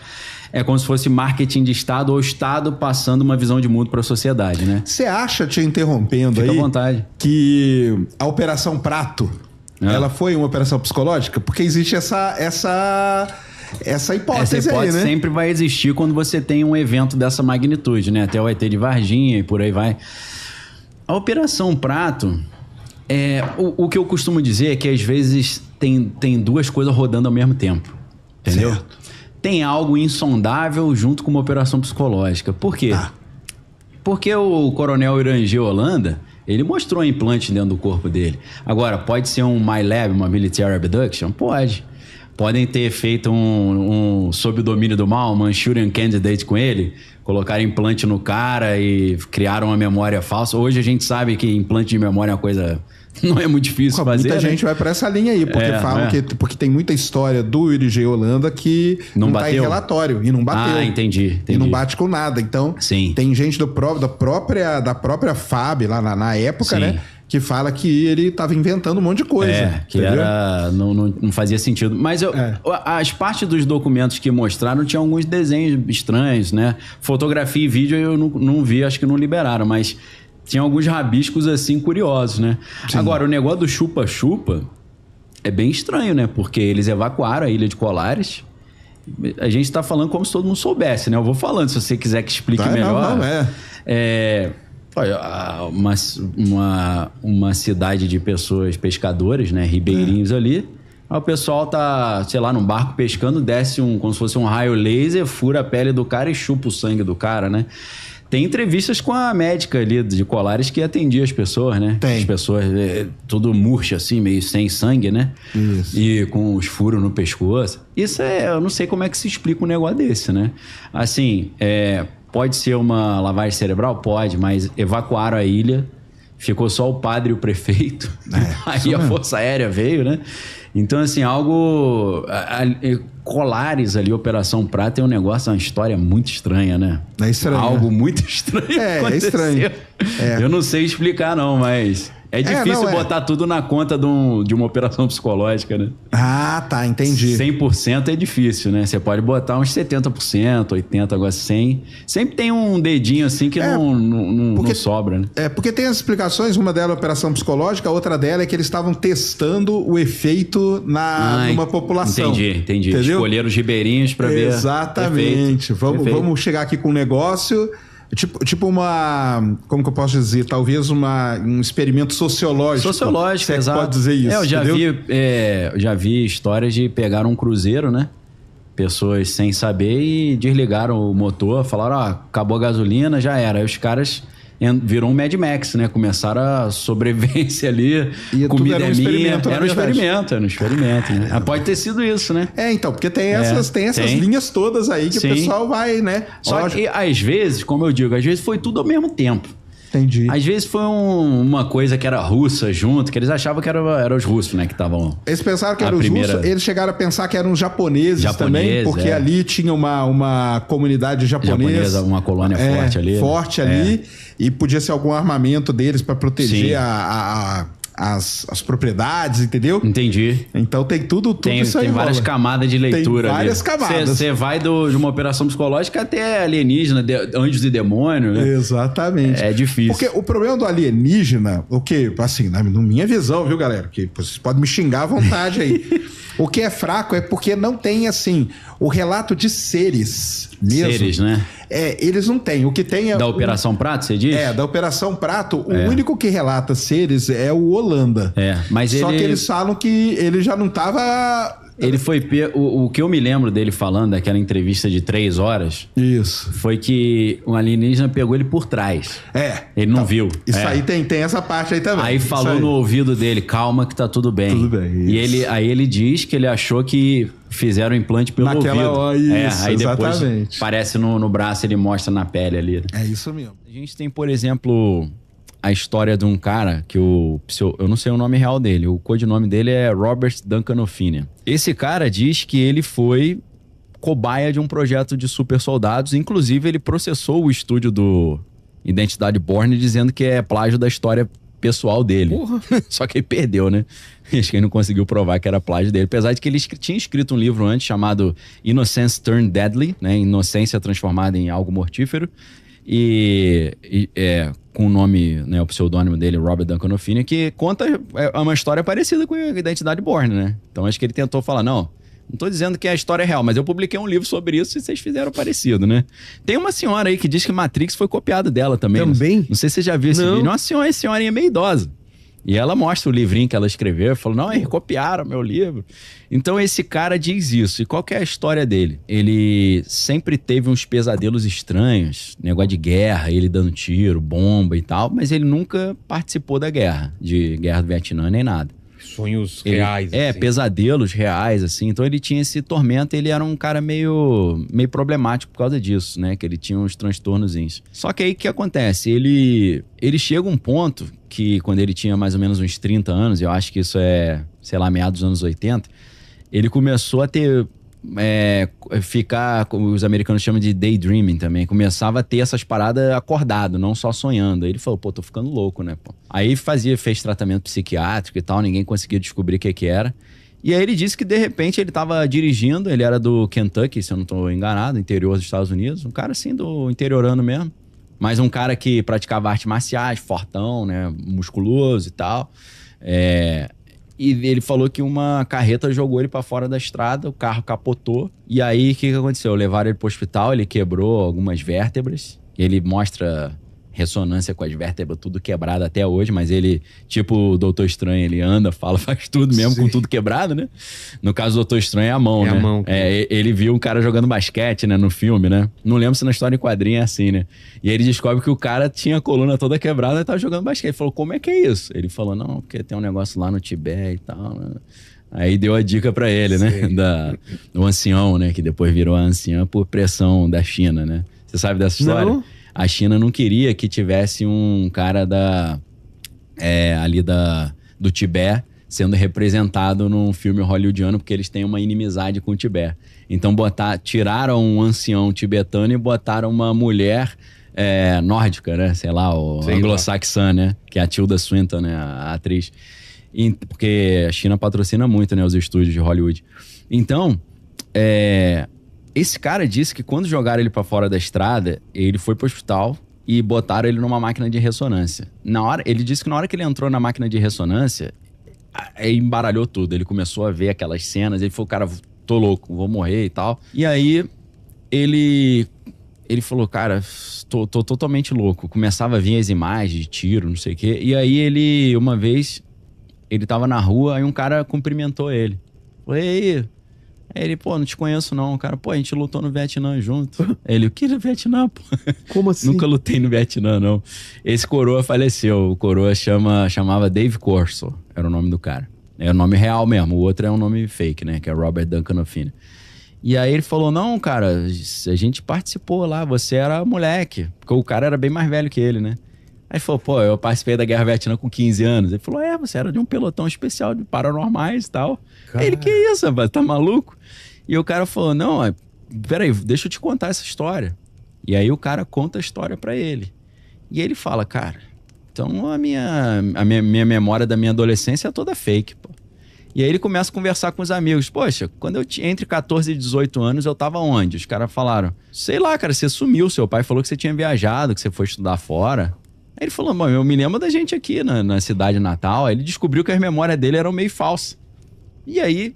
Cara... Aí ele falou, cara, se eu fui do exército, deve ter algum registro. Aí ele só achou um registro dele tendo um atendimento médico no exército. Um boletim médico dele. Então ele achou, tipo, uma prova de que ele fez alguma coisa no exército, mas ele não se lembra. E aí... O Total Recall lá, Tipo, Vingador do Futuro, né? Nesse nível. E aí, hoje a gente sabe que implante de memória falsa é um negócio meio fácil, né? De fazer. É mesmo? Através de manipulação mental. Sessões de... Porque a gente sabe que quando a memória é bem plástica, né? Bem fluida. Quando você lembra, ela é como se tornasse editável novamente. Hoje isso é muito usado para transtorno pós-traumático para militar, né? Para o cara tentar refazer essas memórias e substituir por memórias positivas, né? Então, o que ele descobre? Ele descobre, assim, a conclusão, né? Que quando ele tinha 6 anos, ele descobriu que o pai era da CIA, ele não sabia. O pai era um agente secreto da CIA. E o pai ofereceu ele para um projeto abaixo do guarda-chuva MK Ultra chamado Project Talent, Projeto Talento, que era um projeto de super soldados. Qual que era a ideia? O pai levou ele para um centro comunitário lá da cidade e ele chegou lá, tinham várias crianças sentadas no chão tentando montar quebra-cabeças. E aí deram um quebra-cabeça bem complexo para ele, que uma criança de 6 anos teria muita dificuldade de montar. E ele montou. Só que aí ele falou que quando ele montou, uma mulher falou com um sotaque meio alemão, falou, encontramos um. We found one. Só que com um sotaque estranho. E ele descobriu que essa mulher era alemã mesmo, o nome dela era Helga. E ela veio com o projeto MK Ultra, Paperclip, quando eles trouxeram esses cientistas alemães. E ela estava trabalhando na CIA fazendo esse projeto. Como é que era o projeto? Primeiro, quando ela falou encontramos um, não é encontramos um gênio. Encontramos um receptor. Porque ela estava controlando a mente dele à distância, por telepatia. O quê? Entendeu? Aí o que ele contou é isso, né? Sei. Então ela montou o quebra-cabeça através dele. Cara. Ela pilotou ele. Sei. Então ela ia de criança em criança tentando pilotar. E não conseguia. Ela conseguiu. Por quê? Ele diz que o paranormal, que não é o guerreiro, é o sender, é o que envia. E o soldado paranormal é o receiver, é o que recebe. Então ele foi treinado para ser o soldado paranormal que recebe as coordenadas do paranormal, que é só o psíquico. Então, e outros foram treinados para ser só os paranormais, sem ser soldados e saber dar tiro e jogar bomba. Então ela estava procurando esse receptor, ela encontra ele, aí o que eles fazem? Esse cara, ele não... Aí a teoria do Manchurian Candidate, né? Que é um filme antigão com o Frank Sinatra fazendo o papel principal. Foi refilmado com Denzel Washington, né? Denzel Washington fez o filme... Em português ficou Sob o Domínio do Mal, né? Eles mudam... É engraçado como é que muda o título, né? Sob o Domínio do Mal. Com aquele Liv Schreiber, né? E o Denzel Washington. A história é incrível desse filme, é interessante. A história é a seguinte, um pelotão americano estava na Guerra do Golfo e eles foram atacados, ficaram cercados e um dos militares foi um herói que salvou todo mundo.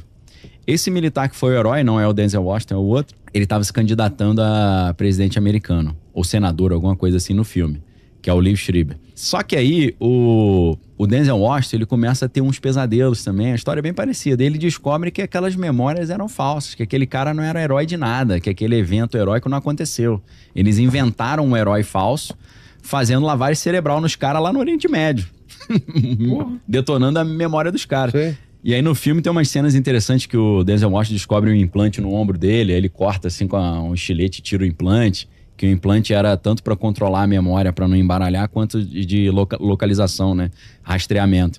E aí tem uma cena interessante pra caramba que bate com esses relatos malucos desses caras, que esse que era o herói que estava sendo colocado para ser o presidente americano, ele tá num quarto de hotel, aí de repente toca o telefone, ele atende o telefone. O que falam no telefone é o gatilho pra ele passar pra outra personalidade, ou ficar hipnotizado. Tipo o Soldado Invernal. Tipo o Soldado Invernal, né? Aquele livrinho vermelho com os códigos, né? Aí ele fica assim, aí ele vai em direção ao armário, ele abre o armário, dentro do armário tem uma porta secreta, ele abre uma porta, tem um laboratório dentro do...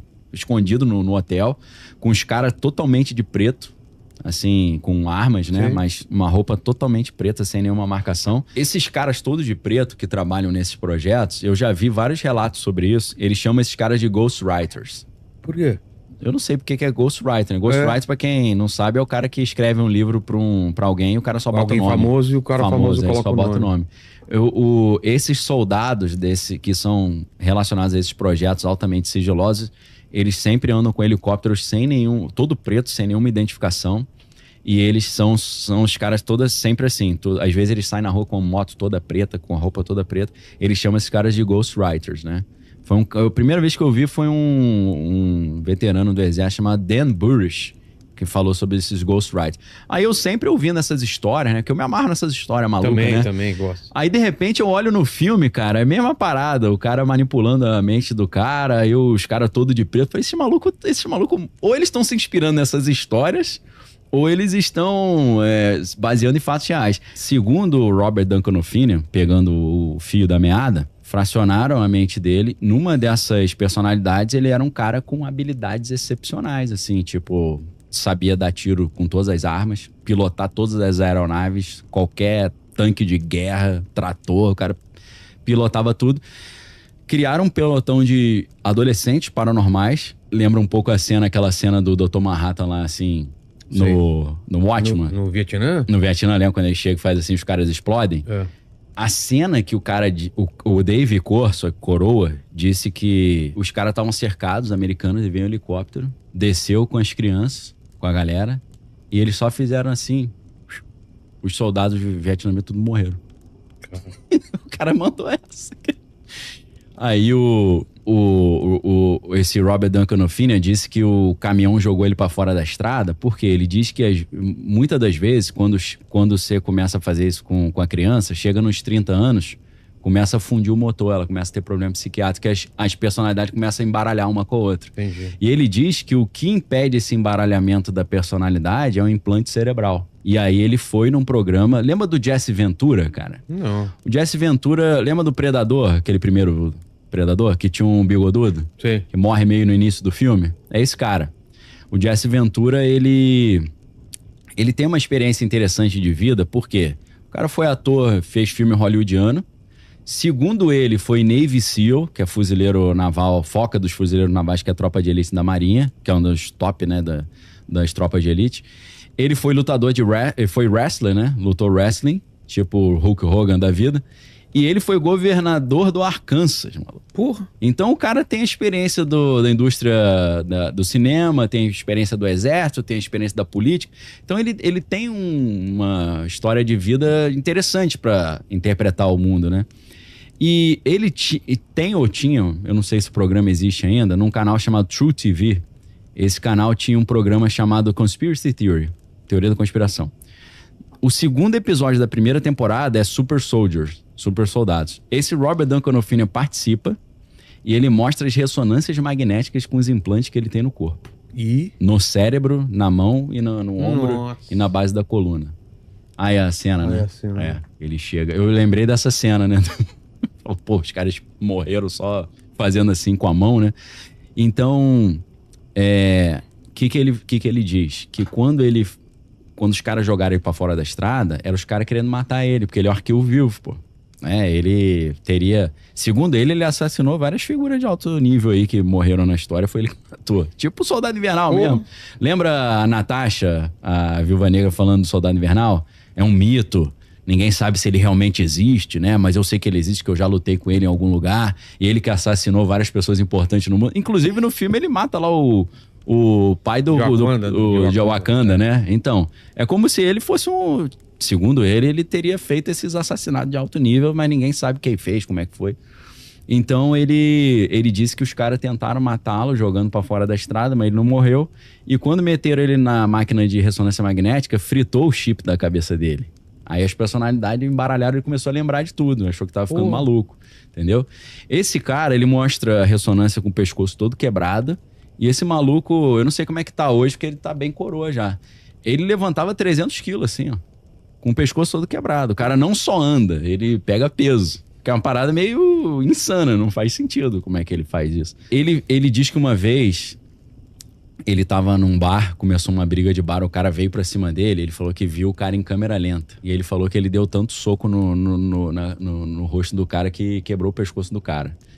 Aí, cara, eu lembrei do filme com Robert Downey Jr. do Sherlock Holmes. Que ele luta com o cara e ele vê o cara em câmera lenta, né? E ele vai batendo no cara, né? Ou aqueles filmes do Mercúrio, The Flash, né? Como se fosse isso. Eu falei, cara, pô, tá muito louca essa história. O cara tá falando coisa que a gente vê nos filmes todos. Depois ele disse que ele tava viajando, ele dormiu naqueles motéis de estrada lá nos Estados Unidos. E aí ele ouviu uma criança gritando, socorro, né? Help. Ele disse que ele acordou e passou por dentro da parede, apareceu no quarto da criança. Aí a mãe... Fisicamente ou impensamente? Fisicamente. A mãe entrou no quarto e começou a gritar, o que você tá fazendo aqui? Vou chamar a polícia. Ele falou, não, vim ajudar sua filha, que ela gritou. Ele falou, caraca, eu passei por dentro da parede. E aí depois você vai ver os homens que encaravam cabras, a ideia era essa, passar pela parede, né? E inclusive o filme começa com uma zoação do cara vindo correndo, tentando passar pela parede, dar uma cabeçada, bate de cara. O general Albert Sobelbein, cara, que era o líder desse projeto Stargate, ele tem umas entrevistas que ele fala que... Sabe que inventaram uma coisa que dá pra ver através das paredes, né? O quê? Janela. Facilita, né? Achei que era aquele esquema de botar o copinho, né? Aquilo é pra escutar, copo, né? As crianças, as brigas dos vamos vizinhos. Espionar aí e tal, né? Então, o Albert Sobelbein, ele falava, cara, se você parar pra pensar que uma parede é feita de átomos e que entre os átomos há espaço, tem mais espaço do que matéria. Sim. Aí eu falei, meu irmão, ó o papo do cara. O cara é general 3 estrelas do exército. Ele foi chefe da inteligência do exército durante 10 anos. Não é um cara palhaço, idiota. É um cara de altíssimo nível. E ele que comandava essa galera. Isso é o que a gente sabe. Imagino que a gente não sabe, né? Então, ele conta outras histórias. Por exemplo, que ele tava correndo na neve no inverno, né? E aí, de repente, ele começou a ouvir um barulho de moto. Ele falou, pô, quem que tá andando de moto na neve? E aí, quando ele olhou, o que ele viu? Os Ghostwriters. Dois caras numa moto, a moto totalmente preta, os caras totalmente pretos. E ele falou que anda armado sempre, né? Aí a moto veio chegando perto, ele correndo, ele parou de correr e ficou olhando pra moto. A moto vindo, ele puxou a pistola, apontou pros caras. Aí os caras fizeram assim, o cara de trás fez assim com a mão, com o dedo, e fez assim nele, ó. E saiu. Ele falou que ele ficou 2 meses internado com um vírus lá que ninguém sabe o que era. Cara. O cara só fez assim, Ele falou, sabe o que era isso aí? Ele falou, o Dave Corso era Projeto Talent primeira geração. Eu era a segunda. Esses caras são 5ª geração mesmo. Os caras fazem coisa que eu não faço nem ideia. O cara quase me matou só fazendo uma brincadeira com o dedo em cima de mim. Me jogou um vírus, sei lá, que o cara me amaldiçoou. Ele falou que ficou internado, quase morreu, ninguém sabe o que ele teve. Então, assim, é verdade isso? Provavelmente não, mas as histórias são interessantes pra caramba, né? Cara. Ele tem os implantes. Ele mostrou isso. Tem a imagem. Isso é comprovado. Isso é comprovado. Ele tem o registro que ele participou do exército. Isso é comprovado. O projeto Stargate existe ou existiu. Isso está bem documentado. Agora, assim, é muito fora do nosso cotidiano, né? Pra gente falar, pô, cara, Não leva mal não, mas não dá pra acreditar nessa parada. Eu não tô exigindo que ninguém acredite. Eu mesmo não acredito em tudo. Mas, assim, existiram os projetos dos super soldados e eles continuam provavelmente rolando até hoje, né? Uma coisa simples que os alemães tentavam fazer é que a gente, quando pesquisa super soldado, encontra substâncias químicas que fazem o cara conseguir descansar dormindo quase nada. O soldado, né? Tipo, o cara dorme 1 hora, toma uns comprimidos lá e ele consegue ficar, tipo, 23 horas em guerra, dormir 1 hora, mais 23 horas, entendeu? Então tem esses desenvolvimentos. A China está fazendo muitas pesquisas nesse sentido, de aumentar as capacidades físicas dos soldados, né? Então, só Deus sabe o que rola lá, né? Porque lá as restrições governamentais para determinadas pesquisas são menores, né? Até para clonagem, essas coisas todas. Então, assim, essa é um mundo interessante que parece ser esquizofrenia, mas quando você pesquisa com calma, você encontra essa documentação. E ele diz que várias vezes ele sofre ataque espiritual. Ele falou que esse processo dessa criação desses super soldados envolve um negócio chamado Trauma-Based Mind Control, né? Que é controle mental baseado em trauma. Mas não é só isso. Tem também um negócio chamado em inglês, que é SRA, que é Satanic Ritual Abuse. Então, mistura ciência, controle mental com ocultismo. Então, tem forças que eles recebem que são forças espirituais, que são seres espirituais que o cara faz uma aliança com esse ser e dá força para ele. Quando ele falou isso, que a força que ele tinha no braço vinha do implante que ele tinha no ombro, e ele tinha um implante no cérebro e tal, eu me lembrei de uma história, cara, de um ex-ocultista aí, brasileiro, que ele disse que ele chegou num alto nível lá e ele teve que fazer um ritual em que ele colocava bilhas de aço no ombro e na base da coluna.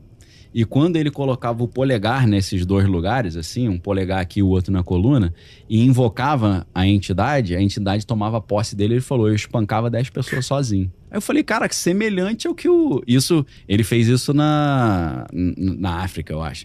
Semelhante ao que o cara diz que fizeram nos Estados Unidos, só que com um requinte mais tecnológico, né? Dos implantes dando forças excepcionais pro cara, envolvendo o mundo espiritual também, né? Ele falou que pulava 3 metros de altura, batia e ficava com uma força descomunal quando ele incorporava esse ser lá. Então eu falei, caraca, aí eu me lembrei de um italiano que a gente já comentou aqui, que é o Leo Zagami, falando que a magia é a mais antiga arma de guerra que existe, né? Você fazer um feitiço contra alguém, né? Eu falei, caraca, será que os caras realmente usam isso no exército? Sim, parece que sim, né? Porque você pensa assim, cara, espionar alguém. Se realmente o cara conseguir sair do corpo e fazer uma projeção astral, pô, é maravilhoso. Sem risco nenhum. Você vai na reunião secreta lá, observa tudo e vai embora e ninguém ficou sabendo, né? O que é um relatório minoritário? É o relatório que ninguém sabe que existe, que é o relatório que trata das exceções da regra. Ou é o relatório que trata quando o sistema falha. Então é o relatório dos defeitos do sistema. É o relatório das falhas no sistema. É o relatório das glitches na Matrix, das falhas na Matrix. Lembra da falha? O que é a falha na Matrix? Déjà vu, né? Significa eu já vi, né? Déjà vu, eu já vi. No filme Matrix é um sinal de falha no sistema, né? Então, o que acontece? Quando o Tom Cruise ele visita a criadora desse sistema, que é a doutora Iris Heinemann, ela diz para ele que tem falha no sistema, que o sistema tem falha, porque existem até relatórios sobre isso, que é o chamado relatório minoritário. Aí você entende o nome do filme, Minority Report, o relatório minoritário. Então, ele descobre que existe um relatório minoritário. Relatório minoritário prova que o sistema é falho. E essas discrepâncias são revisadas e eliminadas do registro oficial, pois o acordo de pré-cognição do grupo é a base dos estatutos do pré-crime. Ou seja, as discrepâncias são jogadas para baixo do tapete.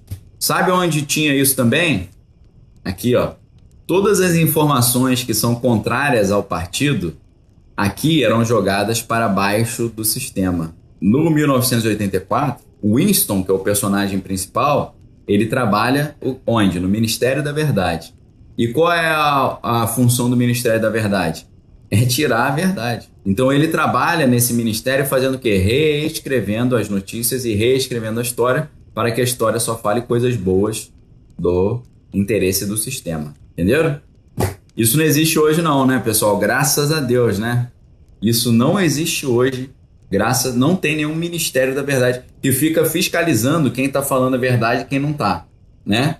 Graças ao nosso Senhor Jesus Cristo que não existe isso no mundo hoje. Então, o que acontece? Uma cópia de backup é mantida na própria mente dos videntes. Onde o Tom Cruise vai poder achar esse relatório minoritário que evidencia a existência de erros e falhas? Ele vai achar na mente desses videntes, ok? Então ele também descobre que os primeiros usuários ali dessa substância neuroína estavam predispostos a ter filhos com problemas mentais, muitos dos quais tinham habilidades pré-cognitivas. Vocês têm noção disso que eu li para vocês agora, que está no filme? O Tom Cruise, ele percebeu que essa substância que o pessoal usa faz com que as crianças nasçam com problemas e esses problemas dão a elas habilidades cognitivas, pré-cognitivas. No teste das crianças pré-cognitivas, a maioria havia batido as botas, exceto 3 que foram entregues ao sistema. Pessoal, isso aqui tá igualzinho à história que eu contei para vocês do Robert Duncan O'Finian, quando a gente falou sobre super soldados. Eles colocaram as crianças num experimento e a maioria das crianças não suportou. As 3 que sobreviveram, eles usaram para fazer esse tipo de teste, ok? Então, o que o Tom Cruise vê como solução para esse problema? Ele retorna lá e ele pega uma dessas videntes, tá certo? Ele vai em cima da Ágata, tá? Ágata é uma palavra grega que vem de toagaton. Toagaton significa o bem, ok? Então, simbolicamente, ele está indo resgatar a bondade, tirar a malignidade e trazer o bem. Então ele pega a Ágata, que a toagaton é o bem em grego, então ela é a bondosa, e ele segue o Crow até um quarto de hotel e encontra várias fotos de crianças, incluindo o Sean. Ou seja, pessoal, vou dar um spoiler aqui para você agora. O cara que trabalhava para o sistema descobre que o sistema estava fazendo experimentos com crianças e que o seu próprio filho, o filho do Tom Cruise, provavelmente foi levado pelo sistema para fazer parte desses experimentos. Então, é essa ideia que o Tom Cruise vai ter. Só que quando ele confronta o cara vai dizer que não, que ele foi contratado para plantar essas fotos falsas. Por quê? Ele quer que o Tom Cruise tire a sua própria vida para que a sua família receba uma grande quantia após a sua morte. Quando Anderson se recusa, o Crow tira a sua própria vida de maneira semelhante ao que o Precog havia falado. Pessoal, esse assunto aqui praticamente nem dá pra gente falar nisso. Esse assunto aqui nem dá muito pra gente falar nisso. É um negócio muito complicado da gente tratar desse assunto. Esse filme aqui, ele traz um nível de verdade sobre o que está acontecendo, o que acontece no mundo, que é impressionante. Só até aqui eu já falei, experimento com criança, né? Tudo isso que está acontecendo, vou tentar falar em código. Muitos desses caras, vou dar um exemplo fora do Brasil e vou dar um exemplo antigo, tá bom?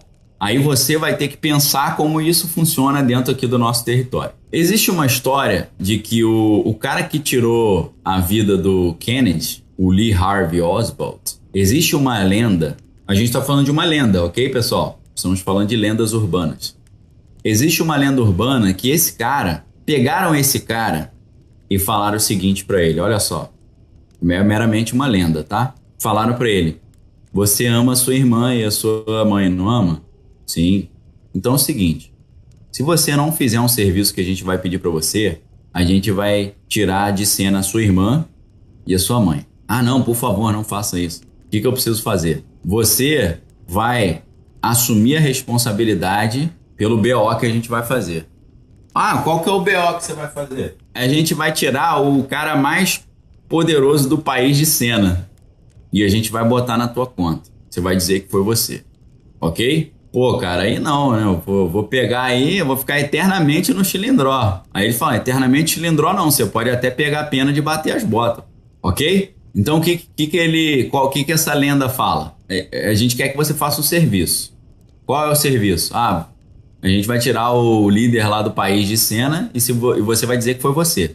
Tá bom. Pô, mas aí eu vou ficar eternamente no chilindró. Não, é a opção que você tem. Ou você faz isso ou a gente tira a sua irmã e a sua mãe de cena.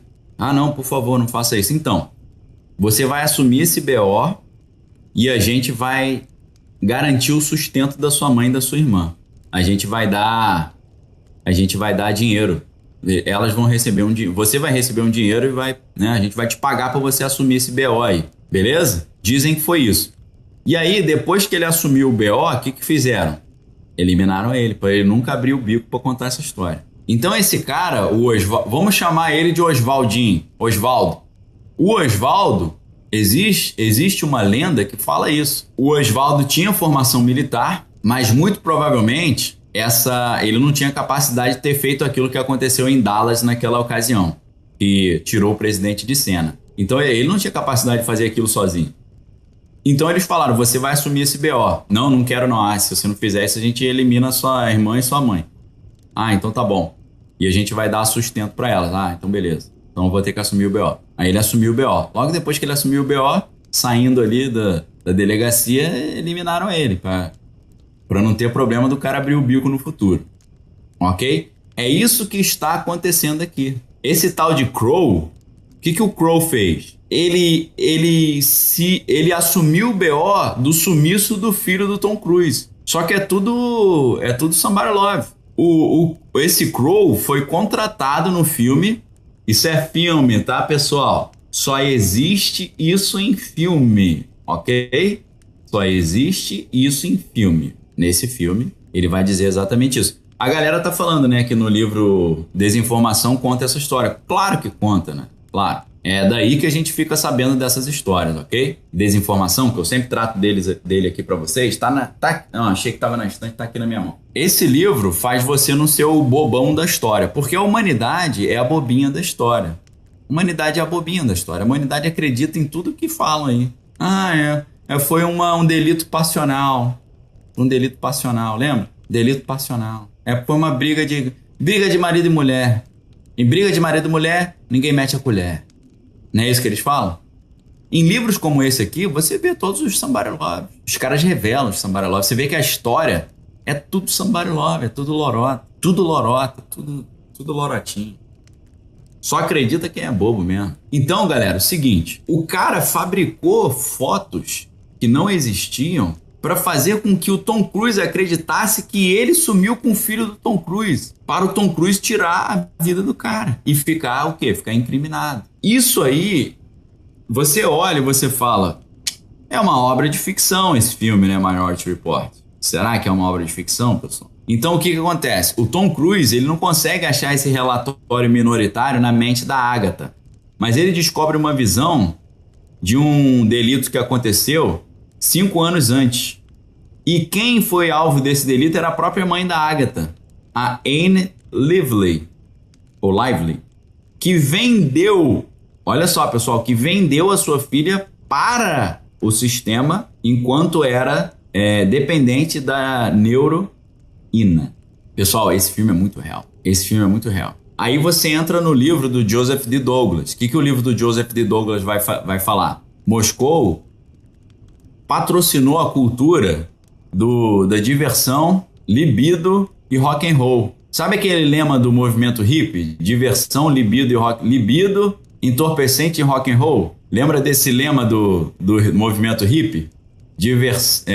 Libido, entorpecimento e rock and roll. Então, sabe o que aquilo ali fez? Deixou todo mundo bobão. Deixou todo mundo entorpecido.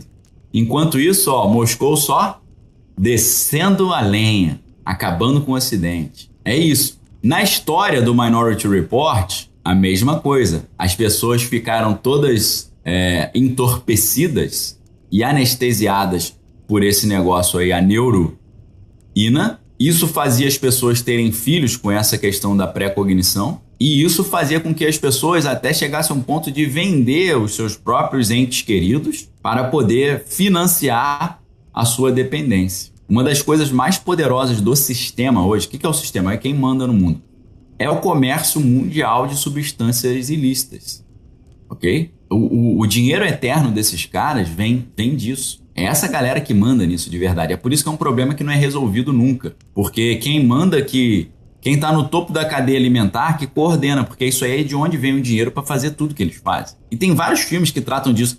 Tá vindo tanto filme aqui na minha cabeça, pessoal, que tá fundindo até o motor aqui. Nesse filme Minority Report, você tem um pouco dessa história de super soldado, porque aquela substância, a neuroína, fazia com que as pessoas tivessem filhos com habilidades especiais. Então eles estavam fazendo aquilo de propósito, ou seja, o sistema estava controlando o comércio das substâncias ilícitas e sabendo que aquilo ali deixaria as pessoas entorpecidas, e quem está entorpecido não percebe que está dominado e não se rebela contra o seu dominador. E além disso, o que eles faziam? Produziam essas crianças alteradas. É um retrato muito fiel do mundo.